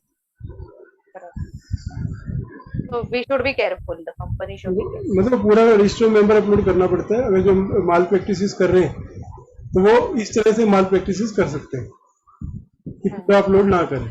अब उससे क्या होगा, मीटिंग वाले दिन तो एटलीस्ट वो वोट नहीं कर पाया, बाद में क्या होगा वो देखेंगे करके, लेकिन उस टाइम रेजोल्यूशन पास हो गया। सपोज एक कंपनी में 51% बाहर वाले के पास है, उसने बोला मैं ये रेजोल्यूशन अपोज करूंगा, ऑलरेडी बोल दिया। तो कंपनी वालों ने क्या किया कि जब लिस्ट अपलोड की वोटिंग के लिए, उसकी वो डिटेल अपलोड ही नहीं करी। हाँ। तो वो तो मीटिंग में तो है नहीं, अपने घर पे बैठा है। बराबर। जब ई वोटिंग की बारी आई और उसका लॉगिन आईडी नॉट अवेलेबल है तो टाइम निकल गया उसका। मीटिंग के बाद रिजल्ट आ गया कि ये रेजोल्यूशन पास हो गया। He is not aware. He is not allowed to participate, he was not facilitated. हाँ। फैसिलिटेट कौन करेगा? फैसिलिटेट तो कंपनी कर सकती है। इस लाइन का मतलब क्या है कि आपको इंश्योर करना है कि आपको चाहे फॉरेन हो चाहिए। अब उनको कैसे फैसिलिटेट करते हैं? उनको नोटिस भेज के करते हैं, उसके अलावा कोई स्पेशल एक्शन तो हम लोग लेते नहीं। नहीं। हम ऐसा नहीं करते ना फॉरेन शेयरहोल्डर को फोन करके वोट करो वोट करो। नहीं, तो जो इंडियन को है वो जो दे रहे हो उसको भी देना चाहिए। हम सबको इक्वल देते हैं, तो जब भी वोटिंग डालते हैं हम सबको इक्वल ट्रीटमेंट देते हैं, सबको सेम प्रोसीजर बताते हैं, जिसको करना है इस प्रोसीजर को फॉलो करो। तो टेक्निकली इस तरीके से कंपनी सब शेयर होल्डर को अलाउ कर रही है वोटिंग राइट एक्सरसाइज करने, तो ऑटोमेटिकली थ्री भी उसमें कवर हो जाता है। हाँ। The listed entity shall devise a framework to avoid insider trading and abuse self dealing. दोनों में क्या फर्क है? इसमें और इसमें। Insider trading and abusive self dealing. हाँ, मीन्स वो खुद इंफॉर्मेशन यूज करके ये नहीं करे। वो तो इनसाइडर ट्रेडिंग होगी कि कंपनी का कोई इम्प्लॉई या कोई भी आदमी जिसके पास इन्फॉर्मेशन थी, वो सेल्फ डीलिंग क्या होता है? कंपनी अपना पैसा किसी बाहर वाले को देती है, अच्छा, और उसको बोलती है तुम शेयर खरीदो। तुम शेयर खरीदो तो क्या होगा? शेयर का प्राइस बढ़ेगा, प्राइस बढ़ेगी। तो इस तरह से Demand बढ़ेगा। मार्केट कैप बढ़ाते हैं, बाद में प्रमोटर शेयर प्लेस करके पैसा ले जाते हैं, हम्म, और बाद में जब वो चीज पता चलती है तो प्राइस टूट जाता है, तो जिसने पैसा दिया वो नुकसान में आ जाता है। बराबर। तो ये क्या कह रहे हैं कि आपको इनसाइडर ट्रेडिंग फ्रेमवर्क और ये जो है ऐसा फ्रेमवर्क करना है जिससे ये सब चीजें ना करें। तो इसके लिए generally company insider trading code और कोड ऑफ फेयर प्रैक्टिसेस बनाती है। हम्म, हाँ, तो यहाँ पे ये आ रहा है कि इसके बेस पे इनसाइडर ट्रेडिंग का कोड बनता है। ठीक है। Yes. Processes and procedures for general shareholder meetings hmm, shall allow for equitable treatment for all shareholders of all shareholders. हम्म। हाँ, अभी कि एक इधर भी equitable simple treatment। Simple example देता हूँ। आप ऐसा कर सकते हो कि शेयरहोल्डर की मीटिंग में ये बोलो कि प्रमोटर पहले वोट डालेगा और बाकी सब बाद में डालेंगे, नहीं ना। नहीं, ऐसा नहीं। तो जल्दी आपको इक्विटेबल ट्रीटमेंट देना है। करती है कंपनी, लाइक हम लोग भी ये वोटिंग वोटिंग करते हैं तो पहले प्रमोटर के पास लेके जाते हैं कि सर पहले वोट आप डाल दो, बाद में वो आम लोगों से कराएंगे। हाँ, हाँ, लेकिन सबको इक्विटेबल ट्रीटमेंट देना है कि जो प्रोसेस ऑफ प्रोसीजर है। ऐसा हो सकता है कि फॉलो अप हम लोग प्रमोटर का करें, बाकी लोगों का नहीं। हाँ, पर वो आप प्रिंसिपल्स फॉलो अप जल्दी अलाउड नहीं है। अब अगर आप लॉ की बात हाँ, करो ना, तो लॉ में हाँ, चेज करना अलाउड नहीं है शेयर होल्डर्स को। हाँ, उसकी 1 लाख की पेनल्टी है। या रिमाइंड करते रहते हैं हम लोग प्रमोटर को, ऐसा कंपनीज कर सकती है, बट नहीं, ऐसा पर अलाउड नहीं। वो ठीक है, पर वो क्या बोलते हैं, जो भी प्रोसेस एंड प्रोसीजर फॉलो करो शेयर होल्डर मीटिंग का, वो चाहे बड़ा हो चाहे छोटा हो, सबके लिए सेम प्रोसीजर होना चाहिए। करेक्ट। अगर सबको पर्सनल बैलेंस डालना है तो सबको पर्सनल बैलेंस डालना है। ऐसा नहीं कि तो गरीब आदमी को बोले तुम खुद भरो और बढ़ेगा तुम भर कर रखो। हाँ। जनरली इसका ये मतलब होता है, जबकि हम लोग करते नहीं, हम बढ़ेगा भर के रखते हैं, सिर्फ साइन लेते हैं। हम्म? यस। तो हर प्रिंसिपल फॉलो नहीं होता, डिपेंड करता है, लेकिन उनका कहना यह है कि you should try to follow all the follow करो। Law procedure. Procedures, हाँ। Procedures of listed entity shall not make it unduly difficult or expensive to cast votes। हाँ, ये भी हो। पर अभी के टाइम में तो सबको नेट लेना पड़ रहा है ना, सब एक्सपेंसिव हो रहा है, बिना नेट के किसी को हाँ, नहीं। correct। तो किसी शेयर होल्डर ने बिल मांगा, वो मन का तो देना पड़ेगा। हाँ, मांगते ना। ठीक है। अब या तो ये एबीसी, चलो एबीसी में क्लियर हुआ। पहला था राइट ऑफ शेयर होल्डर, दूसरा था टाइमली इंफॉर्मेशन, टाइमली इंफॉर्मेशन, और तीसरा ये था participation, equitable treatment. Equitable treatment. कि आपको कॉर्पोरेट गवर्नेंस की, अगर आप अच्छा कॉर्पोरेट गवर्नेंस बोलते हो, लाइक अगर आप कॉर्पोरेट गवर्नेंस अवार्ड के लिए आप जा रहे हो, तो वो सामने वाला ये सब प्रिंसिपल आप फॉलो कर रहे हैं कि नहीं चेक करेगा। हाँ, जनरली जो भी लिखा है सब जनरल प्रोसीजर है, तो हो जाते हैं कंप्लाइंट। ठीक है। फिर role of stake holder in corporate governance. हाँ। अभी the listed entity shall recognize the rights of its stakeholders and encourage cooperation between the listed entity and the stakeholders in the following manner। recognize करने उसके rights and अब ये share holder नहीं है, encourage stake holder है। That mean share holder के अलावा अब सप्लायर हो सकते हैं, एजेंट्स हो सकते हैं। vendors होते हैं। हाँ, तो stake holder is bigger term, जो भी जिनका कंपनी में स्टेक है। Stake not in term of equity, relation है कंपनी का, वो बाय लॉ है या म्यूचुअल एग्रीमेंट से है। तो पहला पॉइंट ये कह रहा है कि कंपनी जो है स्टेक होल्डर के राइट का जो भी लॉ से एस्टेब्लिश है या म्यूचुअल एग्रीमेंट से है, उनको आप रिस्पेक्ट करोगे। ठीक है, करेंगे। ओके, इसको यही बोल सकते हैं ना। हाँ, ओके, आगे। Yes, stakeholders shall have the opportunity to obtain effective redress for violation of their rights। ठीक है, तो उनके पास ये मौका होना चाहिए, उस स्टेक होल्डर के पास, अगर उनके राइट्स का कोई वायलेशन होता है तो उसका रिड्रेसल सीख कर सके। ठीक है। Stakeholders shall have access to relevant, sufficient and reliable information on timely and regular basis to enable them to participate in corporate governance process। ठीक है। स्टेक होल्डर में जो कंसर्न स्टेक होल्डर है उनको ये इन्फॉर्मेशन जानी चाहिए। हर एक को नहीं दे सकता, वेंडर को सब कुछ नहीं दोगे। जो कॉर्पोरेट गवर्नेंस प्रैक्टिस में इन्वॉल्व है, हाँ, बोर्ड ऑफ डायरेक्टर्स हैं, आपके स्टाफ हैं, एम्प्लॉइज हैं, उनके पास सफिशिएंट इन्फॉर्मेशन होनी चाहिए ताकि वो कॉर्पोरेट गवर्नेंस प्रोसेस में पार्टिसिपेट कर सके। जैसे कि विसल ब्लोअर पॉलिसी बनाई तो उनको भी इन्फॉर्म करना चाहिए if that particular class of stakeholders। पीछे फोर्थ नंबर आ रहा है। Listed entity shall devise an effective vigil mechanism, whistleblower policy, enabling stakeholders, including individual employees and their representative bodies, to freely communicate their concerns about illegal or unethical practices. अच्छा, ठीक है, तो जो भी हम vigil blower policy बनाते हैं, vigil mechanism बनाते हैं, उसमें ये प्रोविजन होना चाहिए कि वो लोग अगर कुछ भी उनको लगता है कि अनएथिकल प्रैक्टिस या इलीगल प्रैक्टिस हो रही है तो वो कम्युनिकेट कर सके बिना किसी डर और दबाव के लिए। तो इसके लिए 2 पॉइंट होते हैं वहाँ पर विजिल ब्लोअर पॉलिसी में। एक कि उनको डायरेक्ट अप्रोच होती है चेयरमैन ऑफ ऑडिट कमेटी को। करेक्ट। तो any person can write directly A designated email ID पे चेयरमैन ऑफ ऑडिट कमेटी में हमको ये इलीगल लग रहा है। अभी कर तो दिया, लेकिन उसके बाद अब उसका कुछ एक्शन ना हो जाए, उसके लिए उनको प्रोटेक्शन होती है कि जब तक ये मैटर क्लियर नहीं हो जाता तब तक उनके साथ कोई मिस एक्शन नहीं हो सकता। तो ये अपनी पॉलिसी में ये होना चाहिए, तभी वो फ्रीली कम्युनिकेट कर पाएंगे डर दबाव के लिए। तो कोई एक्शन ना लिया जा सके। रिप्रेजेंटेटिव बॉडीज मींस क्या आया? मींस कि अभी जैसे हाँ यूनियन एम्प्लॉइज की बॉडीज क्या होगी, यूनियंस होती है, वर्कर्स की ट्रेड यूनियंस होगी। राइट। तो उनको भी अब अगर कंपनी बोले नहीं हम आपको नहीं वो करेंगे, तो यहाँ पे वो बोल रहे हैं कि आप उनके साथ भी आपको डील करना है। Disclosure and transparency. तो ये क्या पॉइंट था, चौथा पॉइंट क्या था, डी वाला, role of stake holder in corporate. अभी तक शेयर होल्डर्स चल रहे थे पहले 3, चौथे में उसने स्टेक होल्डर का राइट देखा। पहले 3 थे शेयर होल्डर्स के लिए, उनका राइट्स क्या है, उनको टाइम इंफॉर्मेशन क्या है, इक्विटेबल ट्रीटमेंट होना चाहिए। फिर इसने बोला स्टेक होल्डर्स का भी आपको ध्यान रखना है, शेयर होल्डर के अलावा। तो लाइक जैसे स्टेक होल्डर में इसने इंक्लूड किया एम्प्लॉइज को, तो एम्प्लॉय भी स्टेक होल्डर है, उनका ध्यान रखना है, बोर्ड ऑफ डायरेक्टर्स में जो भी आपके उसमें कंसर्न है। फिर disclosure and transparency, role of stake holders में वो जो पॉलिसीज वगैरह बेसिकली वो कैप्चर होंगे and then that should be also intimated to the employees stake holders. Yes, तो फिर इन्वॉल्व हो जाएंगे कॉर्पोरेट। पर ये सब मैं फिर भी बोल रहा हूँ, ये एक्चुअल प्रोविजन नहीं है, इसको देख के आप काम करना नहीं शुरू कर सकते।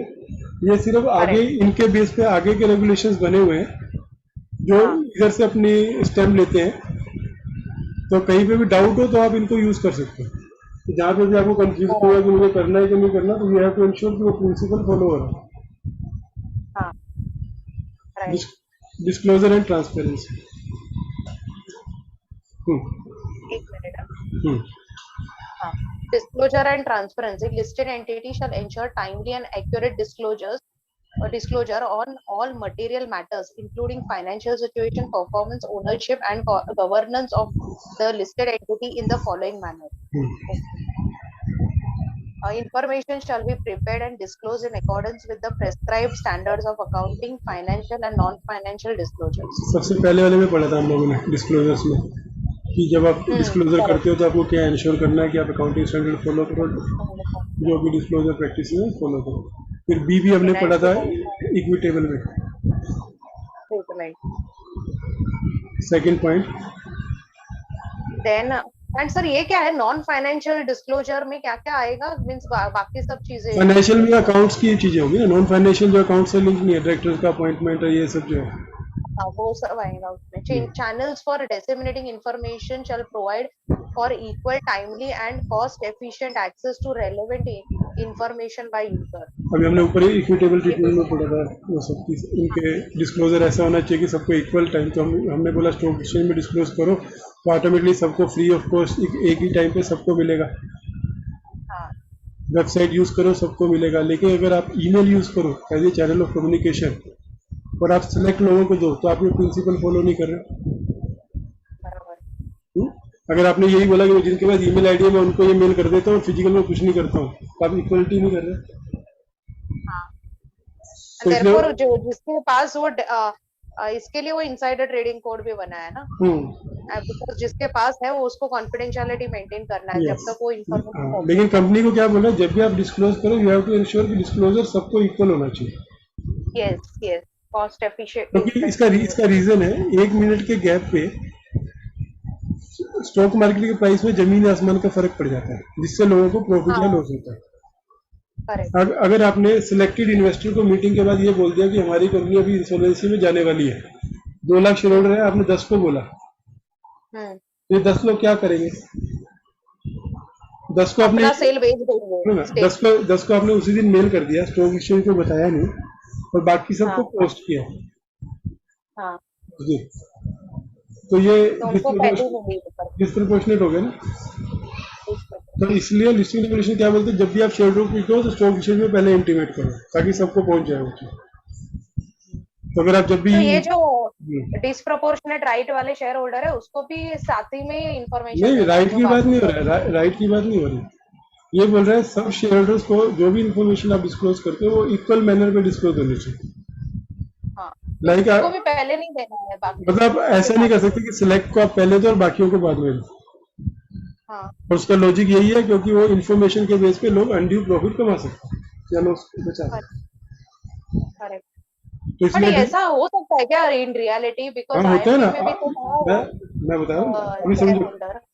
अभी आपने कोई इन्वेस्टर एग्रीमेंट किया, बराबर। ठीक है, और आपने एक मेल बना के केवल अपने जो टॉप 500 शेयर होल्डर है उनको भेज दी हम्म, कि हम ये करेंगे और इससे हमारा प्रॉफिट इतना बढ़ा है, और बाकियों को नहीं भेजा, ना आपने स्टॉक एक्सचेंज को बताया। बराबर। तो आपने अनइक्वल कर दिया इन्फॉर्मेशन पैटर्न। 500 लोगों को एक एक्स्ट्रा इन्फॉर्मेशन पता है जो बाकी 1500 लोगों को नहीं पता। नहीं पता। तो इससे ये प्रिंसिपल वायलेट हो गया, क्योंकि ये कह रहे हैं कि जो भी इन्फॉर्मेशन दी जाए वो इस तरह से दी जाए कि सबको इक्वल सेम टाइम पे सब लोग एक्सेस कर सके। हम्म? यस।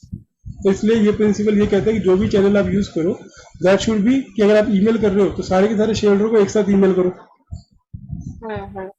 वेबसाइट पे डालो एक नहीं, पर साथ। ये आईएमपी के केस में वो एक तो share holder director representative meeting में रहता ही था, तो उसको तो इंफॉर्मेशन बाकियों से पर पहले इंफॉर्मेशन जो है, पर उसके साथ वो इंसाइडर ट्रेडिंग में बन जाए कि based on any unpublished price sensitive information neither he can communicate nor he can trade.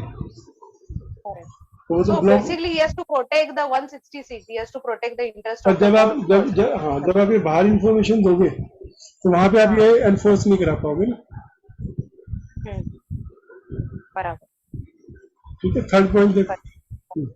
हाँ, minutes of the meeting shall be maintained explicitly recording dissenting opinions if any. हाँ, ये तो है सेक्रेटरी स्टैंडर्ड्स में भी। ठीक है, कि हमको प्रॉपर मिनट्स बना के रखने हैं और कोई डिसेंटिंग है तो उसको लेने का। हाँ, तो ये तो ये पॉइंट क्या था डिस्क्लोजर हमारा। एंड ट्रांसपेरेंसी फैक्टर, हाँ, डिस्क्लोजर एंड ट्रांसपेरेंसी। और इसलिए इसमें वो पॉइंट जो डिस्क्लोजर के ऑब्लिगेशंस के थे वो रिपीट हो रहे थे, हाँ, क्योंकि ये कॉर्पोरेट गवर्नेंस के राइट। कंटेक्स्ट में बोल रहे हैं कि आपको कॉर्पोरेट गवर्नेंस में डिस्क्लोजर रखना है, राइट्स ऑफ शेयर होल्डर्स का रखना है, राइट ऑफ स्टेक होल्डर्स का रखना है।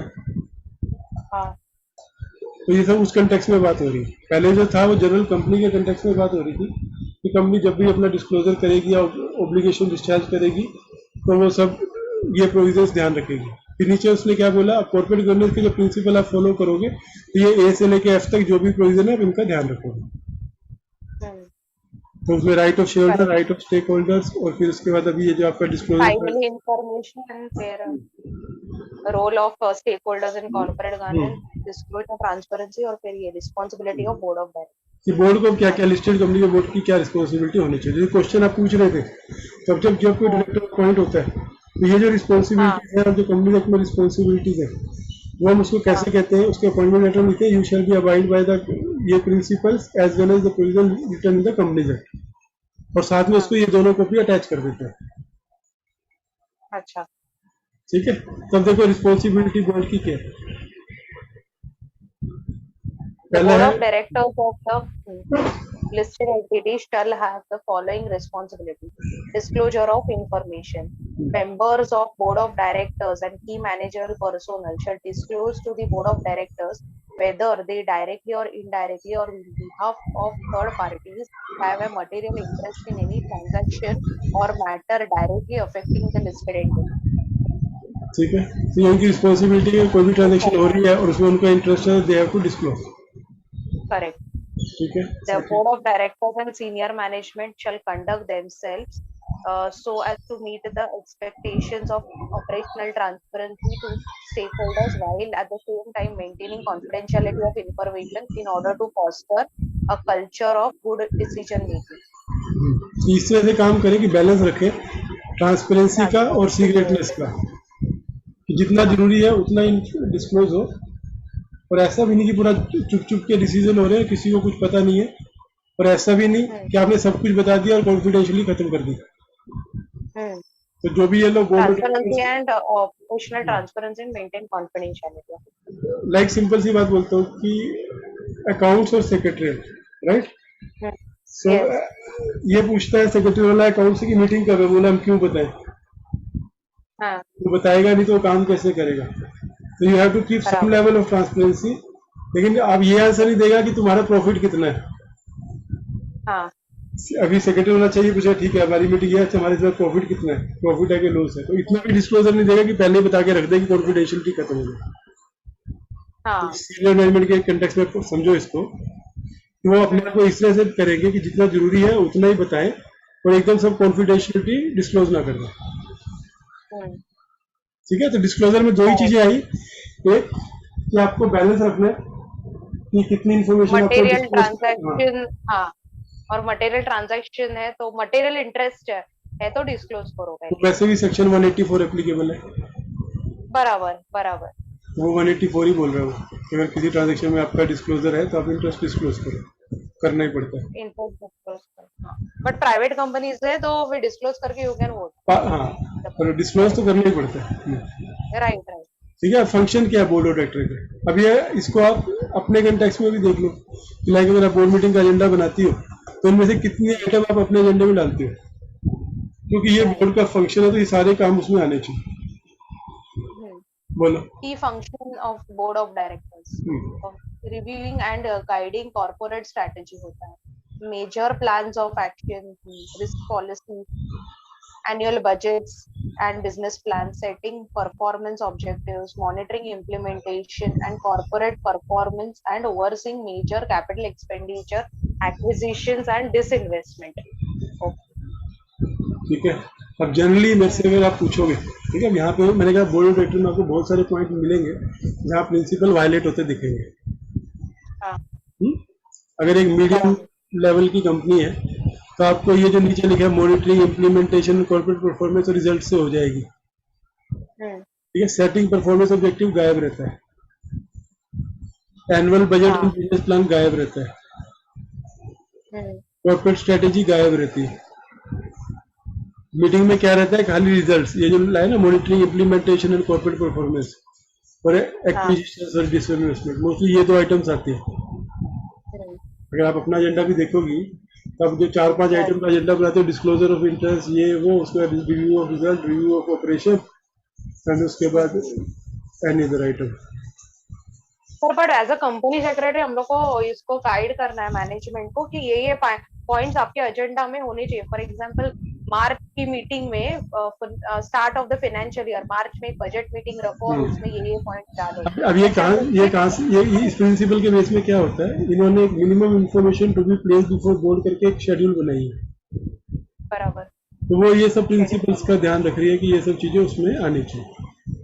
करेक्ट.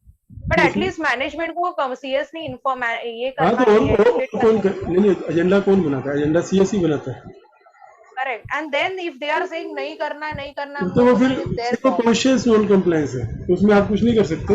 लेकिन ऐसा नहीं, इग्नोरेंट नॉन कंप्लायंस नहीं होनी चाहिए कि आपको ही नहीं पता था ये करना था तो आपने भी नहीं बताया, कल को वो भी है, दो जब नोटिस आ गया दोनों एक दूसरे की शक्ल देख रहे हैं।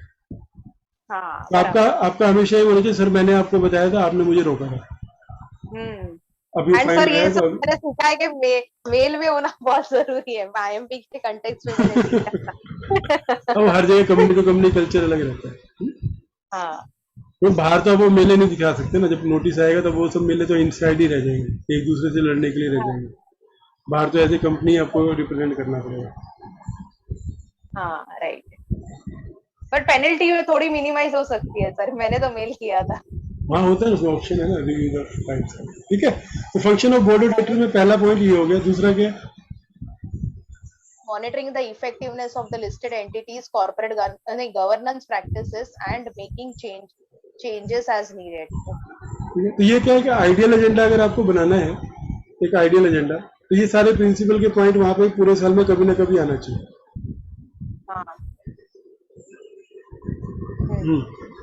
Then selecting, compensating, monitoring as when necessary, placing key managerial personnel and overseeing succession planning. Yes, this is also very important. एक साल में एक बार तो होना चाहिए succession planning. यस, तो इसके लिए सक्सेशन पॉलिसी बनती है। हाँ, ये एनआरसी पॉलिसी में भी डाल सकते हैं हम लोग। हाँ, वो अपनी चॉइस है, जल्दी अलग से भी पॉलिसी का प्रयोग कर लेते हैं। हाँ, aligning key managerial personnel and remuneration of board of directors with longer term interest of the listed entity and its shareholder. ठीक है, अब ये आज ही सुबह में देखे थे कि वो कौन सी कंपनी है जिसका एमडी को 100 करोड़ रुपए मिलेगी सैलरी, आज ही किसी न्यूज में आया हुआ। तो ये कह रहे हैं कि जब भी आप रेपुटेशन फिक्स करो तो कंपनी का लोअर इंटरेस्ट और शेयर होल्डर का इंटरेस्ट देखो, क्योंकि जितना पैसा कंपनी से बाहर जा रहा है उतना शेयर होल्डर की वैल्यू कम हो रही है, उसके प्रॉफिट कम हो गया, उनको डिविडेंड उतना कम मिलेगा। राइट, समझ रहे? पर तो भी शेयर होल्डर्स अप्रूव करते हैं सर। अब जल्दी कैसे होता है, ये इसका रीजन है कि मेजोरिटी डिसीजन बाय मेजोरिटी होते हैं, और मेजोरिटी वही लोग होते हैं जो ये रेमुनेशन प्रपोज कर रहे हैं। करेक्ट। तो यहाँ पे रोल किसका है, ये चीज देखने का कि अनजस्ट नहीं हो रहा है कि बोर्ड ऑफ डायरेक्टर का फंक्शन है। आप समझे, बोर्ड ऑफ डायरेक्टर्स में जो लिस्टेड कंपनी का कंसेप्ट है, मेजोरिटी इंडिपेंडेंट डायरेक्टर्स रहते हैं। राइट। अब एमडी बोलता है मैं अपना रेमुनेशन 200 करोड़ करूंगा, और डायरेक्टर आंख बंद करके हाँ बोलते सर आप ठीक कह रहे हो, तो उन्होंने प्रिंसिपल या फंक्शन वायलेट कर दिया। बराबर। क्योंकि उन्होंने कंपनी के इंटरेस्ट और शेयर होल्डर के इंटरेस्ट का ध्यान नहीं रखा, सिर्फ उस प्रमोटर का इंटरेस्ट देखा। तो फंक्शन है बोर्ड ऑफ डायरेक्टर का कि जो उनका रेमुनरेशन है जो बोर्ड ऑफ डायरेक्टर में है और केएमपी में है, वो कंपनी के इंटरेस्ट और शेयर होल्डर के इंटरेस्ट से मैच करें। लाइक एक एग्जाम्पल बताता हूँ, हमारे बोर्ड में हुआ था कहीं, तो बोनस इश्यू देने की बात हो रही थी। एक बोनस दे चुके थे, दूसरा बोनस देने का, तो बोर्ड क्या बोलता है कि आप दे तो दोगे, ठीक है, आप मेजर शेयर होल्डर 50% शेयर आपको मिलेंगे, आपकी वैल्यू बढ़ जाएगी, लेकिन कंपनी बाद में इतना डिविडेंड सर्व कर पाएगी क्या? हाँ, बराबर। तो यहाँ पे बोर्ड ने अपना क्या रोल निभाया, रोल क्वेश्चन किया कि आप जो कर रहे हो क्या वो कंपनी के इंटरेस्ट से और बाकी शेयर होल्डर के इंटरेस्ट से बराबर है कि नहीं, क्योंकि उन्होंने से क्या कमिटमेंट लिया फिर, then you have to make sure कि डिविडेंड जो भी दिया जाएगा वो सेम रेट रहेगा, कल को शेयर बढ़ाने से आप डिविडेंड कम नहीं कर दोगे। बराबर। तो ऐसे बोर्ड ऑफ डायरेक्टर्स अपना फंक्शन निभाते हैं। राइट। ठीक है, आगे बढ़े सर। बट ये एक बार खाली मैंने देखा था, बीच बहुत पहले की बात है, वो टाटा में डिफीट हुआ था इसका एमडी क्या कोई केएमपी होल टाइम डायरेक्टर का रेम्युनरेशन का रेजोल्यूशन डिफीट। नहीं, पर रेजोल्यूशन डिफीट होने का मतलब है वो शेयर होल्डर कर रहे हैं, ये बोर्ड के फंक्शन की बात है कि बोर्ड क्यों पास होने दे रहा है। यहाँ पे बोल रहे हैं कि बोर्ड को ध्यान रखना, जब क्योंकि हर रेजोल्यूशन में ये लिखा होता है ना बोर्ड रिकमेंड्स। राइट। तो अगर शेयर होल्डर रिजेक्ट करे तो इसमें तो उसने शेयर होल्डर का इंटरेस्ट ध्यान नहीं दिया ना, तभी तो शेयर होल्डर ने रिजेक्ट किया। तो ये बोल रहे हैं कि इनका काम है, बोर्ड ऑफ डायरेक्टर्स का काम है, अभी तक जो 4 काम आपने पढ़े, परफॉर्मेंस रिव्यू करना है, बजट रिव्यू करना है, जिससे कंपनी की गवर्नेंस प्रैक्टिसेस को रिव्यू करते रहना है, कंपनसेशन प्लान्स को रिव्यू करना है, सिलेक्शंस को रिव्यू करना है। ठीक है, उसके बाद क्या है, फिफ्थ पॉइंट, अभी ensure a transparent nomination process to the board of directors with diversity of thought, experience, knowledge, perspective and gender in the board of directors। अभी प्रमोटर का लड़का है इसलिए बोर्ड में लेना है, ये इसका कंप्लायंस होगा क्या? नहीं होगा। We should have that particular experience, knowledge। तो यहाँ पे ये कह रहे हैं कि आपको जब भी कोई अपॉइंटमेंट हो रही है, नॉमिनेशन कर रहे हो आप लोग, तो ये सब चीजें ध्यान रखो, उससे बोर्ड में क्या होगा, जेंडर वाइज भी। हाँ। 6th, monitoring and managing potential conflict of interest of management members of the board of directors and shareholders, including misuse of corporate assets and abuse in related party transactions। तो यही जहाँ पे सब लोगों की नजर लगी रहती है कि कोई भी रिलेटेड पार्टी ट्रांजेक्शन हो रही है, so they have to scrutinise each and every कि ये गलत नहीं है।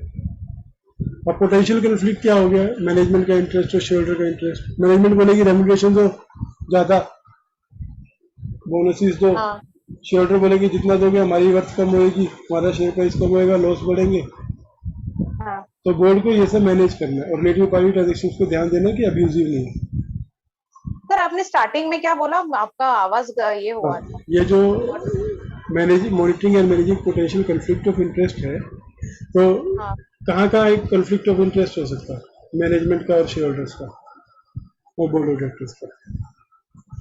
मैनेजमेंट बोलती है कि मैनेजमेंट बोलती है कि हमको अपने प्रमोटर की प्रॉपर्टी आपको 8 करोड़ रुपए पे रेंट पे देनी है, जबकि मार्केट में रेंट 1 करोड़ रुपए है, हाँ, तो बोर्ड को क्या करना पड़ेगा? तो वो ये ट्रांजैक्शन सही नहीं है, तो उसको तो उसको इंश्योर करना पड़ेगा कि मिसयूज नहीं हो रहा है। misuse नहीं होगा, yes, तो उनको करना है, मॉनिटर करना है और मैनेज करना है कोई भी कन्फ्लिक्ट ऑफ इंटरेस्ट की ट्रांजैक्शन है, इंक्लूडिंग रिलेटेड पार्टी ट्रांजैक्शंस, हाँ,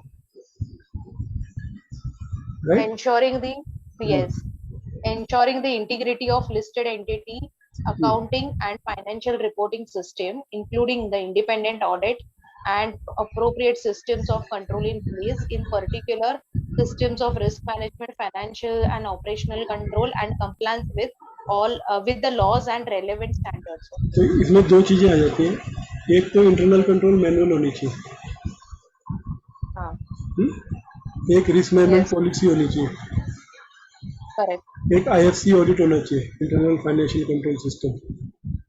हाँ, ये चीजें जो है इस क्लॉज को कंप्लाई करने के लिए लिस्टेड कंपनियों में एप्लीकेबल होती है। और ऑडिटर इंडिपेंडेंट वो तो होता ही है, yes, appropriate system of control in place, risk management framework होना चाहिए, and financial and operational control. ये उनको इंश्योर ऑपरेशनल करना। कंट्रोल मींस कैसा होना ऑपरेशन मतलब जो होगा? बिजनेस, ऑपरेशन मतलब बिजनेस होगा ना, बिजनेस के ऊपर कंट्रोल होना चाहिए कि आप क्या डिसीजन ले रहे हो और क्या नहीं।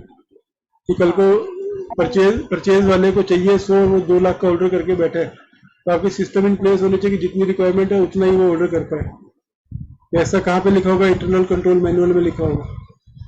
हाँ, या पॉलिसीज वगैरह होनी हाँ, चाहिए परचेज उसके बाद। Policy, sales policy, Correct, marketing policies, right, तो दे हैव टू इंश्योर कि these systems are in place जिससे ये सब चीजें कंट्रोल हो सके।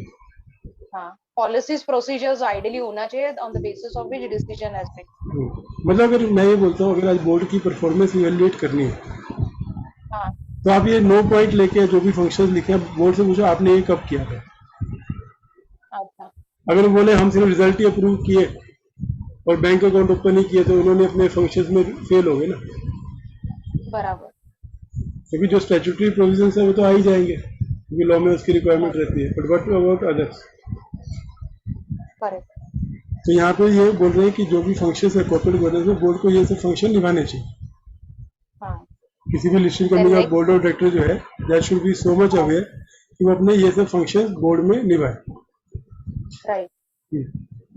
सो आइडियली ये लोगों को प्रेजेंटेशंस वगैरह करके उसको अपडेट कराना चाहिए, अगर नहीं कर रहे देन दे शुड ये एम्फसाइज।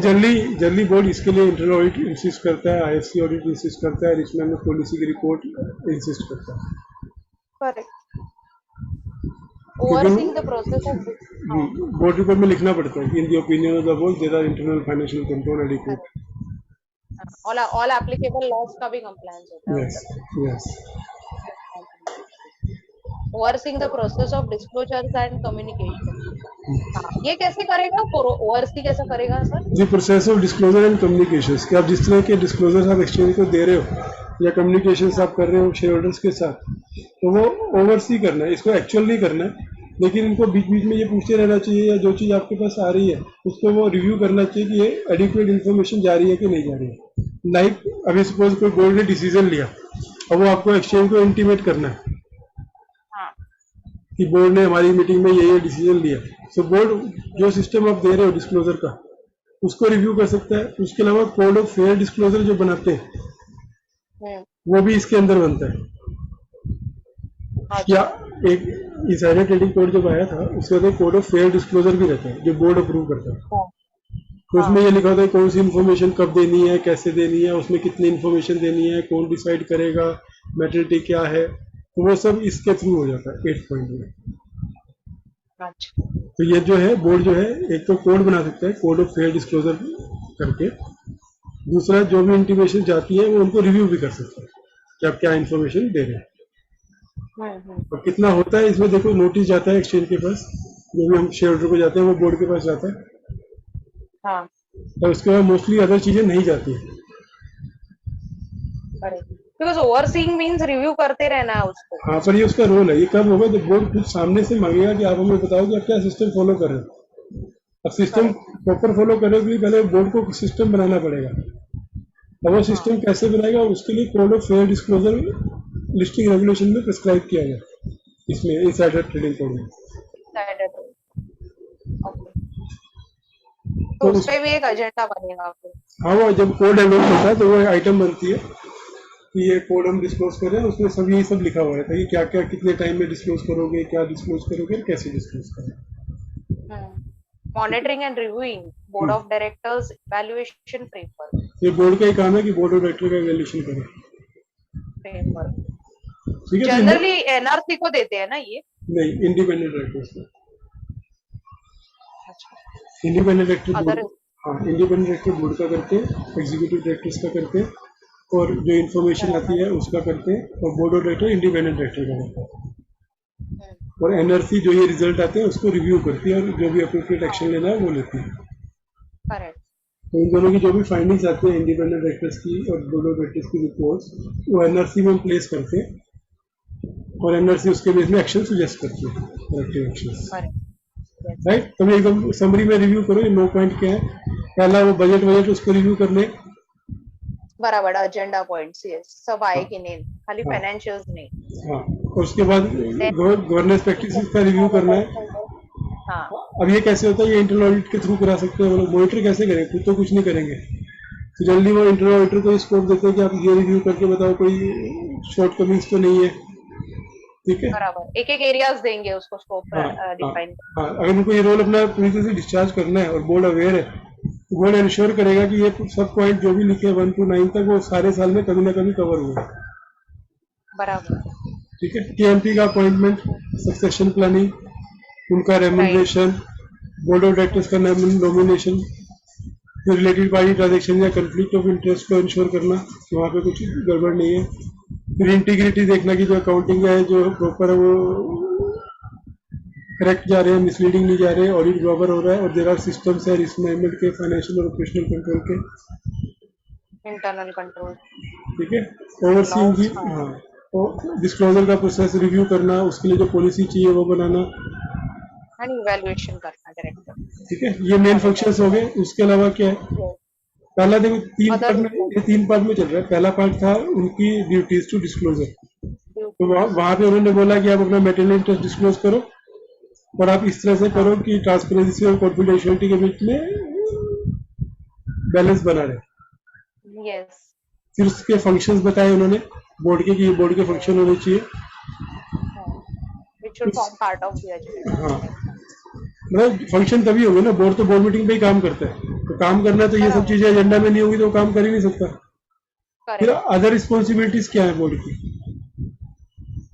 तो जब आप बात कर रहे हो बोर्ड इवैल्यूएशन फ्रेमवर्क, तो बोर्ड का इवैल्यूएशन इन्हीं प्रिंसिपल्स पे होना चाहिए। लाइक मेरे केस में जब मुझे इवैल्यूएशन करना था तो मैंने ये प्रिंसिपल्स पकड़े और उसके आगे यस नो नॉट एप्लीकेबल कर दिया। अच्छा. कि आप इंडिपेंडेंट डायरेक्टर्स को बोला कि आप टिक मारो इसके आगे कि आपका बोर्ड ऑफ डायरेक्टर ये सब चीजें करता है कि नहीं करता है, तो ऑटोमेटिकली इवैल्यूएशन हो गया।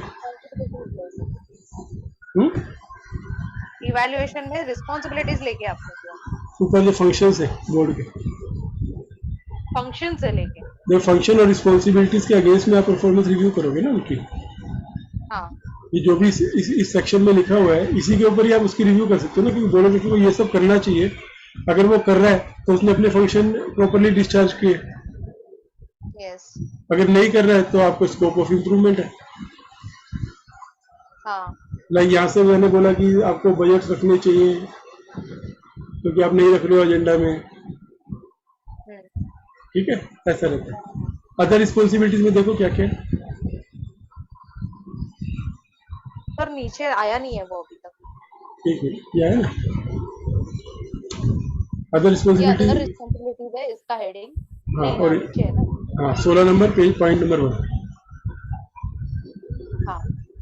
The board of directors shall provide strategic decision guidance to listed entity, ensure effective monitoring of management, and shall be accountable to the listed entity and the shareholders. तो बोर्ड की responsibility है कि strategy guidance दे company को, मैं ensure करे management के ऊपर monitoring कि कोई भी अनकंट्रोल वे में काम नहीं कर रहा, और अकाउंटेबल रहे कंपनी के लिए भी और शेयर होल्डर के लिए। इसलिए शेयर होल्डर की मीटिंग में बोर्ड ऑफ डायरेक्टर को सामने बिठाते हैं। बराबर Then, बराबर। The board of directors shall set a corporate culture and the values by which executives throughout the group shall behave. तो बोर्ड का एक फॉर्मल सिस्टम रखना चाहिए, ऐसा नहीं कोई और भी क्या हाल है, डायरेक्टर कैसा चल रहा है, ऐसा सिस्टम नहीं होना चाहिए। तो बोर्ड का एक कॉर्पोरेट कल्चर बनाना चाहिए जहाँ पे लोग वैल्यूज फॉलो करें। कोड्स बनाने चाहिए, अडॉप्ट करने। Members of the board of directors shall act on a fully informed basis, in good faith, with due diligence and care, and in the best interest of the listed entity and the shareholders. तो ऐसा नहीं हो सकता कि agenda आपने भेजा, कोई बिना पढ़े ही बोर्ड मीटिंग में आके बैठ गया और बोला हाँ हाँ सब ठीक है, तो वो अपना रिस्पॉन्सिबिलिटी पूरी नहीं कर रहे। ऐसे होता है सर एक्चुअल में। हाँ, तो ये मैं इसलिए बोला बोर्ड ऑफ डायरेक्टर में आपको बहुत सारे चांस मिलेंगे, कोई शेयर होल्डर में चांस नहीं मिलेगा, वो लॉ में लिखा हुआ। करेक्ट। तो बोर्ड रूम के अंदर क्या होता है, उसमें कंपनी एक्ट नहीं घुसता, लेकिन शेयर होल्डर में सब कंपनी एक्ट घुसता है कि आपको ये भी करना है, नोटिस भी देना है, ये सब करना है। तो यहाँ पे आपको बहुत सारे पॉइंट मिलेंगे जहाँ पे आपको लगेगा कि ये प्रिंसिपल शायद फॉलो नहीं होते या कम होते हैं। आगे बोलो। The board of directors shall encourage continuing directors training to ensure that the members of the board of directors are kept up to date. खुद ही बोलो, आपकी कमेटी में कितनी एजेंडा आइटम है ट्रेनिंग की? कोई प्रभाव उठे? समझ गए ना, लेकिन करवाना चाहिए, करना चाहिए। ग्रुप लेवल पे वगैरह कराना चाहिए, या तो सर वो भी हो सकता है ना, हम लोग उनको मेल्स वगैरह दे सकते हैं, एजुकेट कर सकते हैं। हाँ, वो ट्रेनिंग का मतलब ये नहीं फेस टू फेस ट्रेनिंग, किसी भी तरीके से आप प्रेजेंटेशन भेज दो, मेल कर दो, लेकिन आप उनको अप टू डेट रखो। हाँ, मैनेजमेंट को भी और कंपनी सेक्रेटरी को एजुकेट करते हैं, अपडेट करते हैं। Where decision generally company secretary करता है, उल्टा होता है। हाँ, कंपनी सेक्रेटरी जगह रखता है, सर ये प्रोविजन आ गया, अब ये चेंज हो गया, अब आपको ये भी करना है, वो भी करना है। तो लाइक अभी आपको इंडिपेंडेंट डायरेक्टर का रजिस्ट्रेशन कराना है, अभी आपको एग्जाम हो गया है, तो आप कौन बताएगा? कंपनी सेक्रेटरी बताएगा। करेक्ट। हाँ, आगे बढ़ो। Board of directors shall encourage continuing directors, ये हो गया। Where decisions of the board of directors में affect different share holder groups differently, the board of directors shall treat all share holders fairly. That means जब भी कोई agenda item रखी जा रही है जिसमें डिफरेंट शेयर होल्डर्स के इंटरेस्ट अलग अलग है, तो उनको जो भी डिसीजन लेना है वो एक अंपायर की तरह निष्पक्ष होकर लेना है, वो किसी एक को फेवर नहीं कर सकते। They should not be pre-emptive कि मैं प्रमोटर की तरफ से डिसीजन लूंगा या मैं सामने वाले की तरफ से लूंगा। इसके लिए बेसिकली इंडिपेंडेंट डायरेक्टर्स बड़ा है। यस, ठीक है। Board of directors. सर मुझे एक बताओ खाली, अभी ये जो हम लोग ये कर रहे हैं, इसका impact when we are drafting the corporate governance report of a listed company भी we should take into consideration ना? नहीं, वहाँ पे आप लिखते हो, वहाँ पे लिखते हो company is in compliance with the principle as set out in chapter 2 of the listing regulation. अच्छा, इतने में सब कवर हो जाता है। पर ये जो हम लोग ने अभी ये सब पढ़ा ना, जैसे कि स्ट्रैटेजी का वगैरह बोर्ड, पर होता नहीं है ना, प्रॉब्लम क्या है, एक्चुअल में नहीं होता ऐसे। बट जितना करते हैं उसका ये बेसिस पे हम लोग कर सकते हैं। पर कॉर्पोरेट गवर्नेंस में जो पहला पैराग्राफ है कॉर्पोरेट फिलोसफी, सिर्फ उसी पैराग्राफ में ये सब लिखने की आजादी है ना आपको, बाकी सब जगह तो उनकी रिक्वायरमेंट है, उसके हिसाब से इन्फॉर्मेशन देनी पड़ती है। बराबर, बट बोर्ड प्रोसीजर्स वगैरह आता है, उसमें वहाँ पे आप, वहाँ पर वो डिपेंड करते हैं ना कि आपको कितना उसमें एफर्ट डालना है। और कितना कर रहे हैं उतना ही कर सकते हैं। हाँ, आइडियल करना चाहे आप एक ही चीज को लो, उसको डालो, बनाओ। यहाँ सिस्टम कैसा है, एक ने बना दी, बाकी सारे उसको फॉलो करते हैं। कि किसी ने पहली बार में ऑडिट कमेटी का पूरा रोल इंट्रोड्यूस कर दिया, तो हर आदमी जो भी बना रहा है वो सारे रोल की आइटम डालता रहता है। वो भी देखना है, बराबर। टर्म्स ऑफ रेफरेंस डालते रहते हैं। हाँ, अभी जिसने एक बेस लिया, आप सब अंधाधुंध फॉलो कर रहे हैं, मैं गलत सही नहीं बोल रहा हूँ, लेकिन जो एक पहला आदमी था उसी को सब लोग फॉलो करते हैं। तो अगर किसी को चेंज करना है, जैसे आप सोच रहे हो, तो फिर आपको अपनी इंडिपेंडेंट बनानी पड़ेगी। जब इंडिपेंडेंट बनाओगे तो that can be criticised also, क्योंकि लोगों को कुछ और देखने की आदत है। तो एडिशनल डालो अभी उसके साथ। हाँ मैं वो भी डालो प्लस इसमें एक्स्ट्रा डालो, इसलिए मैंने बोला आपको जब ये लिखने की अगर आप चाहोगे कि मैं लिखूं तो या तो कॉर्पोरेट हाँ फिलोसफी में लिख पाओगे, या जैसे आप बोले बोर्ड प्रोसीजर या ऐसी जगह में थोड़ा एक एक दो दो लाइन लिख पाओगे, लेकिन नीचे फिर से आपको आना पड़ेगा, ये डायरेक्टर थे, इतनी मीटिंग अटेंड करी थी, ये हुआ था, ये सब लिखना पड़ेगा। बराबर, रिपीटेटिव होता है सब हाँ, कुछ। और एक बार लिख दोगे अगली बार क्या लिखोगे, हाँ बराबर, ये प्रिंसिपल के सेम बाद। Copy paste. हाँ, तो इसलिए जनरली कंपनियां क्या करती हैं, इसलिए मैं आपको बताया, इसको भी कवर करती हैं और ये बोलते हैं कि company is in compliance of the principle specified in chapter 2 of the listing regulations. अच्छा। हम्म। सिक्स्थ पे आ जाए। हाँ, the board of directors shall maintain high ethical standards and shall take into account the interest of the shareholders. Yes, okay. ठीक है, self The board explanatory of है। yes, the board of directors shall exercise objective, independent judgment on corporate affairs. Okay.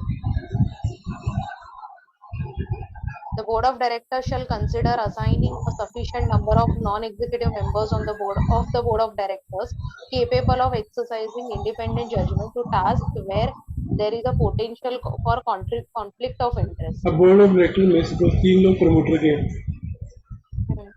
और कोई promoter related item है, Hmm. तो वो क्या कह रहे हैं कि इतने सफिशिएंट डायरेक्टर अपॉइंट होने चाहिए कि वो डिसीजन को ऑब्जेक्टिव वे में देख सके बिना प्रमोटर की इंटरफेरेंस को। तो कॉन्फ्लिक्ट ऑफ इंटरेस्ट क्या होता है कि जब कोई डायरेक्टर का खुद का फाइनेंशियल इंटरेस्ट है किसी ट्रांजेक्शन में, Hmm. तो उस ट्रांजेक्शन का फैसला कौन करना चाहिए, उसको छोड़ के दूसरे लोग, बराबर। और वो एग्जीक्यूटिव नहीं हो सकते क्योंकि एग्जीक्यूटिव है तो उनका इंटरेस्ट रहेगा उसमें, तो वो बोलेंगे नॉन एग्जीक्यूटिव डायरेक्टर्स की एक कमेटी बना लो ऐसे केसेस में जो उसको डिसाइड कर सके, करेक्ट। जहाँ पे भी आपका कॉन्फ्लिक्ट ऑफ इंटरेस्ट है, ये आपको गाइड कर रहा है कि आपको ऐसे केस में कैसे डिसीजन लेना चाहिए। वो तो डायरेक्टर जो एग्जीक्यूटिव और प्रमोटर रिलेटेड डायरेक्टर्स है उनको फिर एक्सक्लूड करना चाहिए मीटिंग में वो आइटम। क्या कह रहे हैं कि जब भी ऐसा कोई चीज आई जहाँ पे बोर्ड को लगता है कि कॉन्फ्लिक्ट ऑफ इंटरेस्ट हो सकता है डायरेक्टर्स का खुद का, हाँ तो उनको नॉन एग्जीक्यूटिव मेंबर्स को एक तरफ करके उनको बोलना चाहिए कि आप इंडिपेंडेंट जजमेंट लो, करेक्ट। क्योंकि बोर्ड का रोल है कोई भी प्रपोजल रखा गया उसको जज करना कि कंपनी के इंटरेस्ट में और शेयर होल्डर के इंटरेस्ट में सही है कि नहीं है। सो उस केस में अगर उसका खुद का इंटरेस्ट है तो वो बायस्ड हो गया, तो वो बोल रहे हैं कि अगर ऐसा कोई केस हो तो नॉन एग्जीक्यूटिव डायरेक्टर्स की कमेटी बना के उनके थ्रू करा लो या उनको बोलो कि आप decision low. The board of directors shall ensure that while rightly encouraging positive thinking, these do not result in over optimism that either leads to significant risk not being recognized or exposes the listed entity to excessive risk. Okay, मगर आपको ज़्यादा भी इतना नहीं होना चाहिए कि हाँ सर आप जो कर रहे हो सब ठीक होगा, इतना भी होना चाहिए कि आप पूरा काम ही ना होने दो। correct. ऐसा नहीं होना चाहिए कि हर बार अप्रूव करें। ओवर ऑप्टिमिज्म क्या होता है कि सर जी जो आप कह रहे हो सब ठीक है, हाँ वो हाँ जी में करने का। तो उससे क्या होगा, बहुत सारा रिस्क हो सकता है या कई रिस्क रिकॉग्नाइज ही नहीं होंगे किसी ट्रांजेक्शन में। तो वो कहना चाहता है हर ट्रांजेक्शन को क्रिटिकली देखो, उसके रिस्क देखो, उसके एडवांटेजेस डिसएडवांटेजेस देखो, फिर डिसीजन लो, ओवर ऑप्टिमिस्टिक ना हो जाओ। 10वां, The board of directors shall have ability to step back to assist the executive management by challenging the assumptions underlying strategic initiatives such as acquisition, risk appetite, exposures, and the key areas of the listed entity's focus. अब suppose मैं आपको example देता हूँ, अगर management ने MD ने profitability projections दी board के सामने Correct. तो बड़ी रोजी पिक्चर दिखाई, तो ये कह रहा है कि तुम उसको क्रिटिकली एनालाइज करो, जो जो एजम्पशंस लिए उन्होंने कि हमारा 10% रेट होगा तो उसको क्वेश्चन करो कि क्यों होगा 10%, 11 क्यों नहीं होगा, 8 क्यों नहीं हो सकता, क्या तुम इतना रिस्क ले पाओगे, तुम्हारे को क्या एक्सपोजर है, क्या तुम जिस एरिया में जाना चाह रहे हो ये तुम्हारा की एरिया है कि कुछ और तो नहीं कर रहे हो तुम। तो ये सब एंड में भी उसको चैलेंज करते रहना चाहिए, तभी जाके कुछ मीनिंगफुल निकलेगा। अगर आप ऑन द फेस जो लिखा है उसी को देख के अपना डिसीजन दे दोगे बिना ये चेक किए कि जो इन्फॉर्मेशन है वो किस बेस पे बनी है, तो आपके डिसीजन गलत हो सकते हैं। तो ये इसको गाइड कर रहा है कि आपकी रिस्पॉन्सिबिलिटी है कि जब भी ऐसी कोई स्टेटमेंट रखी जाए तो आप प्लीज उसमें जो एजम्पशंस है उन सबको चैलेंज भी करो। Right. And the key areas of the listed entity's focus. Sir फिर अभी मोस्टली जैसे मैंने देखा है ना, अभी बहुत सारे इंडिपेंडेंट डायरेक्टर्स एजुकेटेड हो रहे हैं, they are not only for seat गरम करने के लिए नहीं बैठते हैं, they are hmm. Most proactive nowadays. हाँ तो वही कह रहा हूँ, जितने देखो अल्टीमेटली रिस्पॉन्सिबिलिटी उनकी है ना। अब इन्होंने हाँ, क्या बोला कि देखो अगर जिस IIT में भी देखा था मैंने।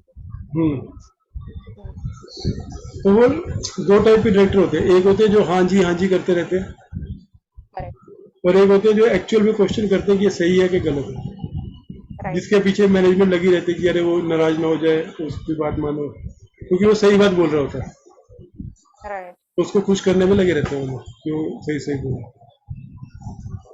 ठीक ठीक है, अगला पॉइंट है 11th। When committees of the board of directors are established, their mandate, composition, and working procedure shall be well defined and disclosed by the board of directors. Yes. तो जब भी आप कमेटी का इंस्टीट्यूट करो, Scope और सब कुछ बनाओ, एजेंडा हर चीज रखो कि तुम क्या टर्म्स ऑफ रेफरेंस क्या है, कोरम क्या है, क्या काम करोगी, कौन चेयरमैन, ये सब चीजें रखो। Clear? members of the board of directors shall be able to commit themselves effectively to their responsibilities. हाँ, अब ऐसा नहीं कि मीटिंग हुई और बोले आई एम डी वो एब्सेंसी पूरे साल में आया ही नहीं, मीटिंग अटेंड नहीं कर रहा, या आ रहा है तो 5 मिनट में निकल रहा। कंपनीज एक्ट तो वेकेशन हो जाएगा। नहीं, कई बार आने के बाद भी आप कमिट नहीं कर रहे हो ना अपने आप को, अब आके हाँ, मोबाइल पे लगे हुए हैं। हाँ, वो भी हो सकता है। या आप अभी से मैं जॉब में हूँ, मैं कहीं पे डायरेक्टर हाँ, बन, मैं मना कर रही, तो कई बार मेरे को आता भी है ना, तो मैं बोलता हूँ कि मैं दे नहीं पाऊंगा, सपोज जिस दिन आपकी बोर्ड मीटिंग है उस दिन मेरी बोर्ड मीटिंग हुई तो मैं क्या करूँगा, तो I will not be able to commit to you.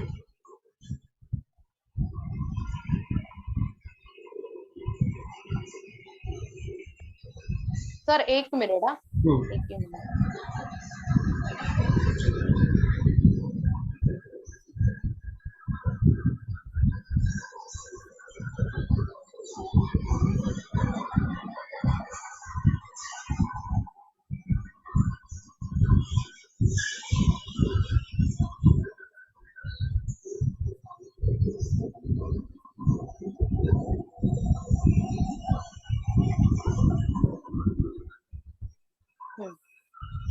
ठीक है, नेक्स्ट है Yes, yes. Point number 13। In order to fulfill their responsibilities, members of the board of directors shall have access to accurate, relevant, and timely information. Time से पहले agenda भेजना, उसमें जो information हो correct हो, वो सब ध्यान रखना होता है। ठीक है। Correct. The board of directors and senior management shall facilitate independent directors to perform their role effectively as members of the board of directors and also a member of a committee of the board of directors. तो वो उनको encourage करेंगे, board of directors, independent director को, कि वो अपना काम proper कर सके, टांग नहीं In case डालेंगे। of any, in case of any ambiguity or कॉन्ग्रेटी between the मतलब principal डिसएग्रीमेंट। and हाँ the relevant, and the relevant regulations, the principle specified in this chapter shall prevail. ठीक है। अब अगर कहीं पे लिखा हुआ है कि इंफॉर्मेशन डिस्क्लोज करना है, कुछ करना है, और वो क्लियर नहीं है, तो आपको ये प्रिंसिपल्स को रेफर करके Principles will prevail over the regulations. ऐसा यस, बोलते बिकॉज बेस क्या है, ये पूरे रेगुलेशन का बेस ये प्रिंसिपल्स है, हैं। हाँ, हाँ, जो भी रेगुलेशन बने हैं इन प्रिंसिपल्स को ध्यान में रखते हुए बने। और ये लाइन इसलिए डाली कि चलो हमने ध्यान तो रखा, लेकिन कहीं गलती से कोई चीज अलग आ रही है, मीनिंग अलग आ रहा है और आपको हाँ, डाउट हो रहा है, तो प्लीज प्रिंसिपल को फॉलो करो जो ज्यादा इलेबोरेट है और जो उस चीज को पूरी तरह कवर कर रहे हैं। हाँ, राइट, yes, ठीक है। अभी एक बार इसको पूरे चैप्टर को, जब चैप्टर 2 अपना कंप्लीट हो गया, आज के दिन में अपन यही रुकेंगे, लेकिन पूरा एक बार रिव्यू मार लो इसको कि क्या कह रहा था, कि चैप्टर 2 जो प्रिंसिपल्स था वो क्या कह रहा हाँ, था समरी में। okay. उससे पहले भी एक बार एक से शुरू कर दो कि आपने ऊपर का कुछ भूला नहीं होगा। हाँ, हाँ, वो भी करूंगे। ठीक है, तो शॉर्ट टाइटल कमेंसमेंट अपने को मालूम था, हाँ, डेफिनेशन, एक्ट, एसोसिएट, बोर्ड, ये सब जो डेफिनेशन थी ये हमने लास्ट सेशन में सब दिया, कुछ भी अपन इतने से भूले नहीं है, कोई भी आइटम ऐसी नहीं है। इसको हम लोग अभी रिव्यू करेंगे बाद में, शेयर होल्डिंग पैटर्न की जब बारी आएगी तो ये पूरी डेफिनेशन, प्रमोटर ग्रुप पूरा इलेबोरेट करेंगे इसको, जैसे आईसीडीआर के हिसाब से। हाँ आईसीडीआर के हिसाब से। तो पीछे जब मैंने शेयर होल्डिंग पैटर्न का किया था ना, तो उसमें ये मैंने पूरा इलैबोरेट किया हुआ था, तो उसको करने में कम से कम 1 घंटा जाता है, इसलिए मैंने कल उसको लिया नहीं। तो उसको अलग से जब हम शेड्यूलिंग पैटर्न का करेंगे तो उसमें प्रमोटर की शेड्यूलिंग देनी पड़ती है, तब ये पूरा का पूरा एनालाइज करेंगे।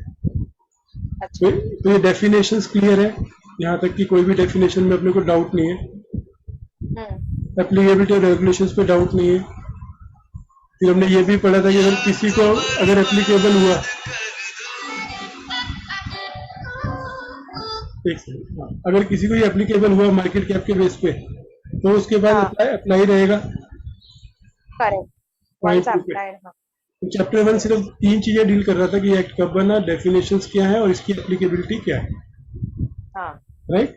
फिर अब हम चैप्टर 2 पे आए, जिसने कहा कि जो भी प्रिंसिपल्स हैं डिस्क्लोजर के और ऑब्लिगेशन के वो क्या क्या है। तो उसमें रेगुलेशन जो 4 था, सी अल्टीमेटली इसमें जितने भी 100-110 रेगुलेशन है लिस्टेड रेगुलेशन में, अपन रेगुलेशन का हेडिंग देख के अपन बोल सकते चाहिए कि ये क्या कह रहा है, तब तो हम वर्थ पढ़ पाए। लाइक अभी regulation 4 principle governing disclosure and obligation जब हम पढ़ रहे हैं तो हम इसको देख के समझ सकते हैं कि ये क्या कहना चाह रहा है। ये बोल रहा है कि जब भी आप डिस्क्लोजर करो और ऑब्लिगेशन करो तो आपको क्या क्या ध्यान रखना है, ठीक है। ये हमने आज पढ़ा कि अकाउंटिंग स्टैंडर्ड फॉलो करो, अकाउंटिंग स्टैंडर्ड को इम्प्लीमेंट करो, हाँ, मिसलीडिंग इन्फॉर्मेशन मत दो, टाइमली इन्फॉर्मेशन दो। कोई भी एक बार देख के अपन एक्सप्लेन कर सकते हैं, पूरा पढ़ने की जरूरत नहीं होनी चाहिए कि आप जो भी डिस्क्रिमिनेशन करो प्लेन क्लियर सिंपल लैंग्वेज में हो, चैनल्स एकदम इक्वल हो, और सारे रेगुलेशंस को आप फॉलो करो, और डिस्क्लोजर जो भी है लेटर स्प्रिट में करो, रिपोर्ट जो भी हो वो सब रेलिवेंट इन्फॉर्मेशन होनी चाहिए, जो भी फाइलिंग आप करो उसमें सफिशिएंट इन्फॉर्मेशन होनी चाहिए, और ऐसी होनी चाहिए कि इन्फॉर्मेशन आप ट्रैक की जा सके, शेयर होल्डर अपने स्टेटस को ट्रैक कर सके। राइट, तो प्रिंसिपल में डिस्क्लोजर का प्रिंसिपल यही बोलता है, ये 8-9 जो पॉइंट है, जब भी आप डिस्क्लोजर करो तो इनको ध्यान रखो। तो उसने कहा कॉर्पोरेट करने तो उसने कहा राइट ऑफ शेयर होल्डर्स का ध्यान रखो कि वो पार्टिसिपेट करने को मिले, उनको अपॉर्चुनिटी मिले जनरल मीटिंग में अटेंड करने की, वोट करने की, हाँ, उनको रूल्स बताए जाएं, वो क्वेश्चन पूछ सके, एजेंडा डाल सके, कॉर्पोरेट गवर्नेंस डिसीजन में पार्टिसिपेट कर सके, अपने एक्सरसाइज कर सके। अब उनकी ग्रीवेंस मैकेनिज्म होना चाहिए, माइनॉरिटी इंटरेस्ट प्रोटेक्ट होना चाहिए, टाइमली इन्फॉर्मेशन में हमने पढ़ा कि उनको सफिशिएंट टाइमली इन्फॉर्मेशन मीटिंग की दी जानी चाहिए। कोई भी जहाँ पे डिस्प्रोपोर्शनेट राइट दिए गए तो वो कैपिटल स्ट्रक्चर अरेंजमेंट अपने को उनको बताना चाहिए, एडिक्वेट और टाइमली मैनर पे। यस, उसके बाद जो भी राइट्स कोई भी अगर एक्वायर करने वाले शेयर, उससे पहले उस शेयर्स के क्या राइट है वो उनको बताना चाहिए। बराबर, फिर इक्विटेबल ट्रीटमेंट होना चाहिए, इक्वल नहीं है, इक्विटेबल है, दोनों में फर्क है। इक्विटेबल है, हाँ, वो जैसे वो आता है ना फेसबुक में, एक छोटा आदमी है, एक बड़ा आदमी है और एक सबसे बड़ा आदमी है, तो सबको सेम साइज की टेबल नहीं देनी है, छोटे वाले को बड़ी टेबल देनी है, पर सबको जिससे सब एक इक्वली देख सके एक दीवार के पार। बराबर, वो इक्वल नहीं है, इक्विटेबल है, जस्ट है, मतलब सबको इक्विटेबल ट्रीटमेंट देना चाहिए। जिसमें हमने कहा कि जो सेम सीरीज के सबको सेम ट्रीट करो। फिर सबका कॉर्पोरेट गवर्नेंस डिसीजन में पार्टिसिपेशन कराओ, वोटिंग राइट शेयर होल्डर्स का फैसिलिटेट कराओ, इंसाइडर ट्रेडिंग का जो फ्रेमवर्क मेंटेन करो। फिर सबको जो भी प्रोसेस प्रोसीजर है सबके लिए इक्विटेबल होने चाहिए, और किसी को भी वोट डालना मुश्किल नहीं होना चाहिए, ऐसा प्रोसीजर होना चाहिए कि हर कोई इजीली वोट डाल सके। फिर स्टेक होल्डर्स का ध्यान रखो, उनके राइट्स रिकॉग्नाइज करो, हाँ, उनके अगर कोई वायलेशन हो रहा है राइट्स का उसका रिड्रेसल मैकेनिज्म रखो, उनको टाइमली इन्फॉर्मेशन दो और विजिल मैकेनिज्म रखो, उनके ऊपर कोई एक्शन ना हो उसके ऊपर उसका भी ध्यान रखो ताकि वो फ्रीली कम्युनिकेट कर पाए। बराबर, फिर डिस्क्लोजर ट्रांसपेरेंसी में हमने ऊपर वाले प्रिंसिपल रिपीट हो रहे हैं, अकाउंटिंग स्टैंडर्ड, फाइनेंशियल स्टैंडर्ड सब। फिर चैनल सेम रहना चाहिए, और मिनट्स में आप डिसेंटिंग ओपिनियन आप रिकॉर्ड करोगे। फिर बोर्ड ऑफ डायरेक्टर की रिस्पॉन्सिबिलिटी में 3 पार्ट थे इसके, disclosure of information, function and responsibility. पूरा जो responsibility of board of director है वो 3 टुकड़ों में बांटा उसने। डिस्क्लोजर में उसने क्या बोला कि मटेरियल कॉन्फ्लिक्ट है तो आप बताओगे, बराबर, और आप जब भी इंफॉर्मेशन के साथ आप डील कर रहे हो तो ट्रांसपेरेंसी और कॉन्फिडेंशियलिटी के बीच में बैलेंस रखोगे। यस, फिर फंक्शंस में आपने बोला कि वो एजेंडा वाले पॉइंट्स आने चाहिए पूरे साथ, ठीक है, इफेक्टिवनेस ऑफ गवर्नमेंट प्रैक्टिसेस होना चाहिए, केएमपीस का जो monitoring, succession planning, remuneration, board of director पे नॉमिनेशन, कॉन्फ्लिक्ट ऑफ इंटरेस्ट, फिर accounting principle, risk management, financial controls, फिर disclosure communication, reviewing boards evaluation, फिर अदर रिस्पॉन्सिबिलिटीज में क्या बोला, जनरल रिस्पॉन्सिबिलिटीज क्या है, स्ट्रेटेजिक गाइडेंस दे, कॉर्पोरेट कल्चर लाए, ड्यूली इन्फॉर्म बेसिस पे काम करे, कंटिन्यूस ट्रेनिंग रखे, सब शेयर होल्डर्स को फेयरली ट्रीट करे, हाई एथिकल स्टैंडर्ड रखे, ऑब्जेक्टिव इंडिपेंडेंट जजमेंट ले, sufficient number of non executive member लगे जब कोई कन्फ्लिक्ट ऑफ इंटरेस्ट रहे, करेक्ट। और पॉजिटिव थिंकिंग करे लेकिन ओवर ऑप्टिमिज्म ना हो जाए, जहाँ पे सब कुछ आप छोड़ के रिस्क ला दो, और बीच बीच में आपको स्टेप बैक भी पीछे भी होना चाहिए ताकि आप एग्जीक्यूटिव के लेवल पे आके उनके एजम्पशंस को आप पूछ सको कि आपने क्या स्टेटमेंट किस बेस पे बनाई है। यस, फिर कमिटीज जो आप बनाते हो उसका पूरा मैंडेट सब बराबर बनाओ, यस, और उसके बाद आप अपना टाइम जो है वो दे सको, हर मेंबर को अपना टाइम कमिट करना चाहिए रिस्पॉन्सिबिलिटीज के डिस्चार्ज के लिए। अटेंड करना चाहिए टाइम। हाँ, कमिट करना चाहिए, मतलब ऐसा नहीं कि बनने के लिए बन गया लेकिन कुछ कर नहीं रहे, करेक्ट। और इन ऑर्डर टू उनको प्रॉपर एक्यूरेट इन्फॉर्मेशन मिलनी चाहिए, और इंडिपेंडेंट डायरेक्टर को एनकरेज करना चाहिए कि वो अपना फंक्शन डिस्चार्ज कर पाए, फैसिलिटेट करना चाहिए। और जब भी कोई कंफ्यूजन होगा तो प्रिंसिपल ऊपर है, will prevail over the regulation. So that means principle act हो गया और नीचे जो रेगुलेशंस है वो रूल हो गए, तो हमेशा एक्ट प्रिवेल करेगा रूल्स के ऊपर। बराबर। ठीक है, तो ये चैप्टर 2 हो गया अपना आज के साथ। हाँ, कल के लिए अभी अब अगला जो है बिकॉज अभी करेंगे ना तो वो दिमाग के ऊपर से जाएगा, थोड़ा थोड़ा करके करते हैं लेकिन कंप्लीट करते हैं। तो ये common application of listed entity, ये क्या बोल रहा है कि किसी टाइप की कोई भी लिस्टेड एंटिटी है, चाहे उसने इक्विटी लिस्ट किया हो, चाहे उसने डिवेंचर लिस्ट किया हो, उन सबको ये सारे प्रोविजन फॉलो करने हैं। Common application. ओके, ठीक है। ठीक है, तो कल हम इस चीज को एलेबोरेट करेंगे कि वो वन विल कवर। ठीक है, तो कल क्या करना है। Hello, common application. हाँ कॉमन एप्लीकेशन। हाँ, ये सब लिस्टेड कंपनियों को इक्वली एप्लीकेबल है, चाहे उन्होंने कोई भी सिक्योरिटी लिस्ट कराई है। तो चैप्टर 3 के एप्लीकेशन टोटल 12 चैप्टर है, लेकिन 12 में से जो अपने के लिए एप्लीकेबल है। हाँ, अभी जो नोट एप्लीकेबल है उसके ऊपर हम लोग अभी सर्च नहीं करेंगे, अनलेस आप कल को म्यूचुअल फंड कंपनी में जाओ तो वो पढ़ेंगे, आईडीआर में जाओ तो वो पढ़ेंगे। लेकिन अगर आपको पढ़ने का तरीका समझ आ गया तो बाद में जब आप वो भी पढ़ोगे तो आप यस नो के नोट एप्लीकेबल करके एक एक पॉइंट को एनालाइज कर सकते हैं। अभी हम कुछ भी नहीं कर रहे ना, हम बेसिकली हर पॉइंट को सिर्फ पोस्टमार्टम कर रहे हैं कि एक एक वर्ड का मीनिंग दे रहे हैं। बराबर। तो पढ़ने का तरीका ही है, वही हम फॉलो कर रहे हैं। और जो जितना चीजें आप बोल रहे हो रिपीट कर रहे हो वो आपके दिमाग में इम्प्रिंट होती जा रही है, तो कल को कहीं कोई इंटरव्यू में कहीं कोई कुछ पूछेगा तो ऑटोमेटिकली आपको याद आएगा उस दिन हम बात कर रहे थे इस बारे में, इसका लॉजिक ये है तो ये आंसर ये होगा। ठीक है, तो कल कितने बजे करना बता देना, मुझे मेरे 7 बजे का टाइम ठीक रहेगा रफली, बाकी आगे पीछे अगर कुछ करना है तो आप देख लेना। ठीक है, तो 7:38 का रखते हैं सर कल। हाँ, जैसे आपको ठीक है। कल चैप्टर 3 करने वाले हैं, ज्यादा बड़ा चैप्टर नहीं है ये, 4 पेज का ही है, 1 घंटे में आराम से होगा, 1 से 1.5 घंटे में। हाँ, सो 8 to 9 रखते हैं सर। ठीक है, तो कल 8 o'clock। Yes, okay, okay, thank you, bye sir. Bye.